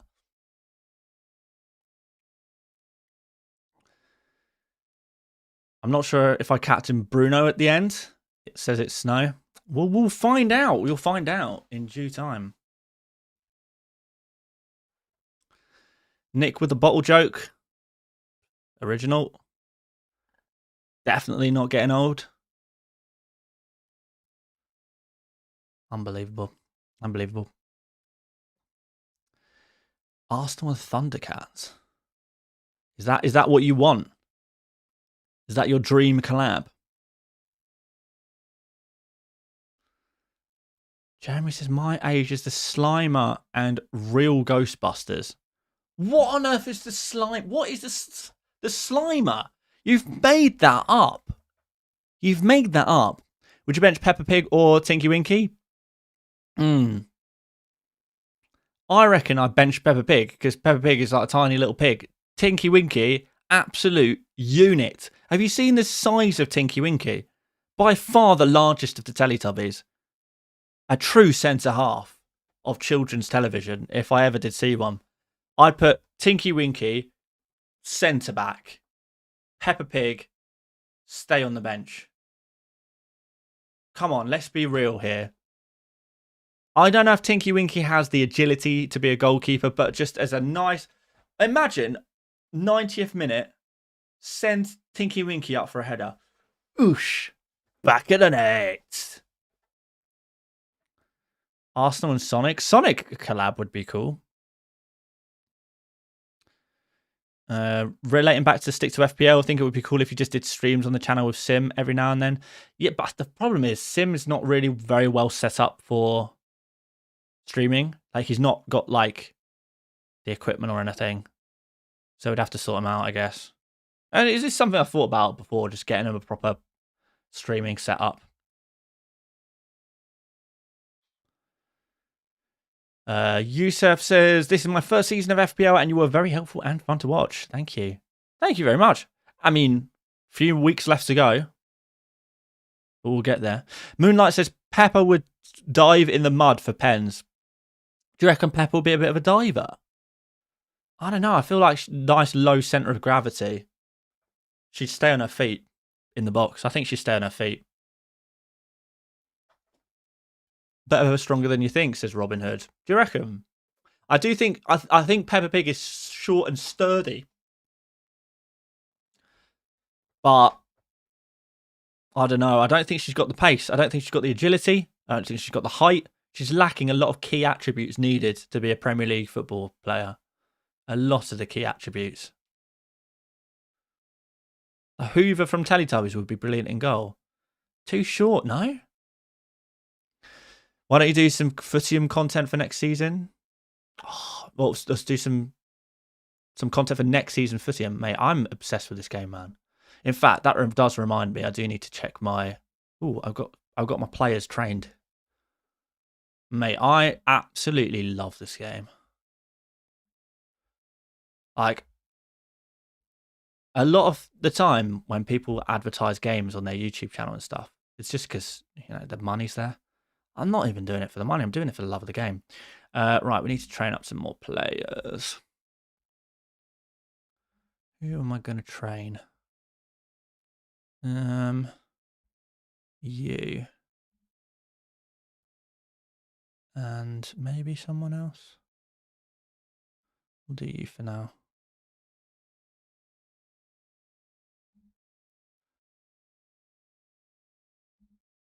And one more. Who have I got in my starting 11? I need to keep you fit. You. Poe would always get bonus points. Why do you think that? Why would Poe get the bonus points? I'm genuinely curious. Bench Colonel Mustang or Captain Levi. Wow.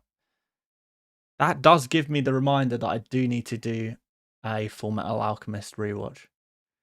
I guess, like, I feel like Captain Levi is physically better. Probably be a better football player compared to Colonel Mustang. Maybe it's beginner's luck, but I am first in all of my friends' mini leagues. Maybe it's been at beginner's luck. Maybe it's the FPL Mate factor seeing you through. Who knows? Nah, but no, that's brilliant, mate. Genuinely. Really good to hear. Right. Gonna train you. And I think my tactics are ready. I think I am happy. And then we'll go and check out the team news. Check it out. Let's check it out, people. We got the note yet? Or are they being slow? No, 14 seconds ago. Well, good news, Okafor owners, and good news, Bijol owners as well. And good news, Stack owners, good news, Cavalier. You know what? That looks like pretty good news all round to me. Every single major Leeds asset is starting, with the exception of Goodmanson, but we kind of knew he was injured, didn't we? Yeah, it's a success for all. Sophie's in the top 9k. Very nice. Never said, no wonder the bookies like them so much. Yeah, that does make sense. It does make sense. And then we got for Burnley, Dubravka, Walker, Hartman, Esteve, Anthony Humphreys, Chauna, Ekdal, Fleming, Ward-Prowse, and Laurent. Okay.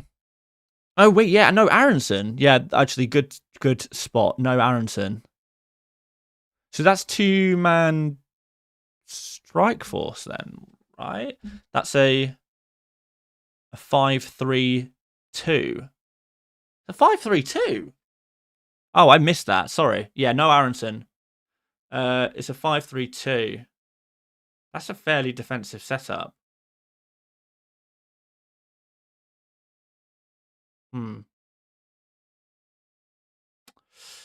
Well, there you have it. There you have it. It is what it is. But most people probably happy with that, I guess. Not everyone. I think if you had Aronson, you had to play him. 5-4-1 to me. Who's playing on the wing? Tanaka?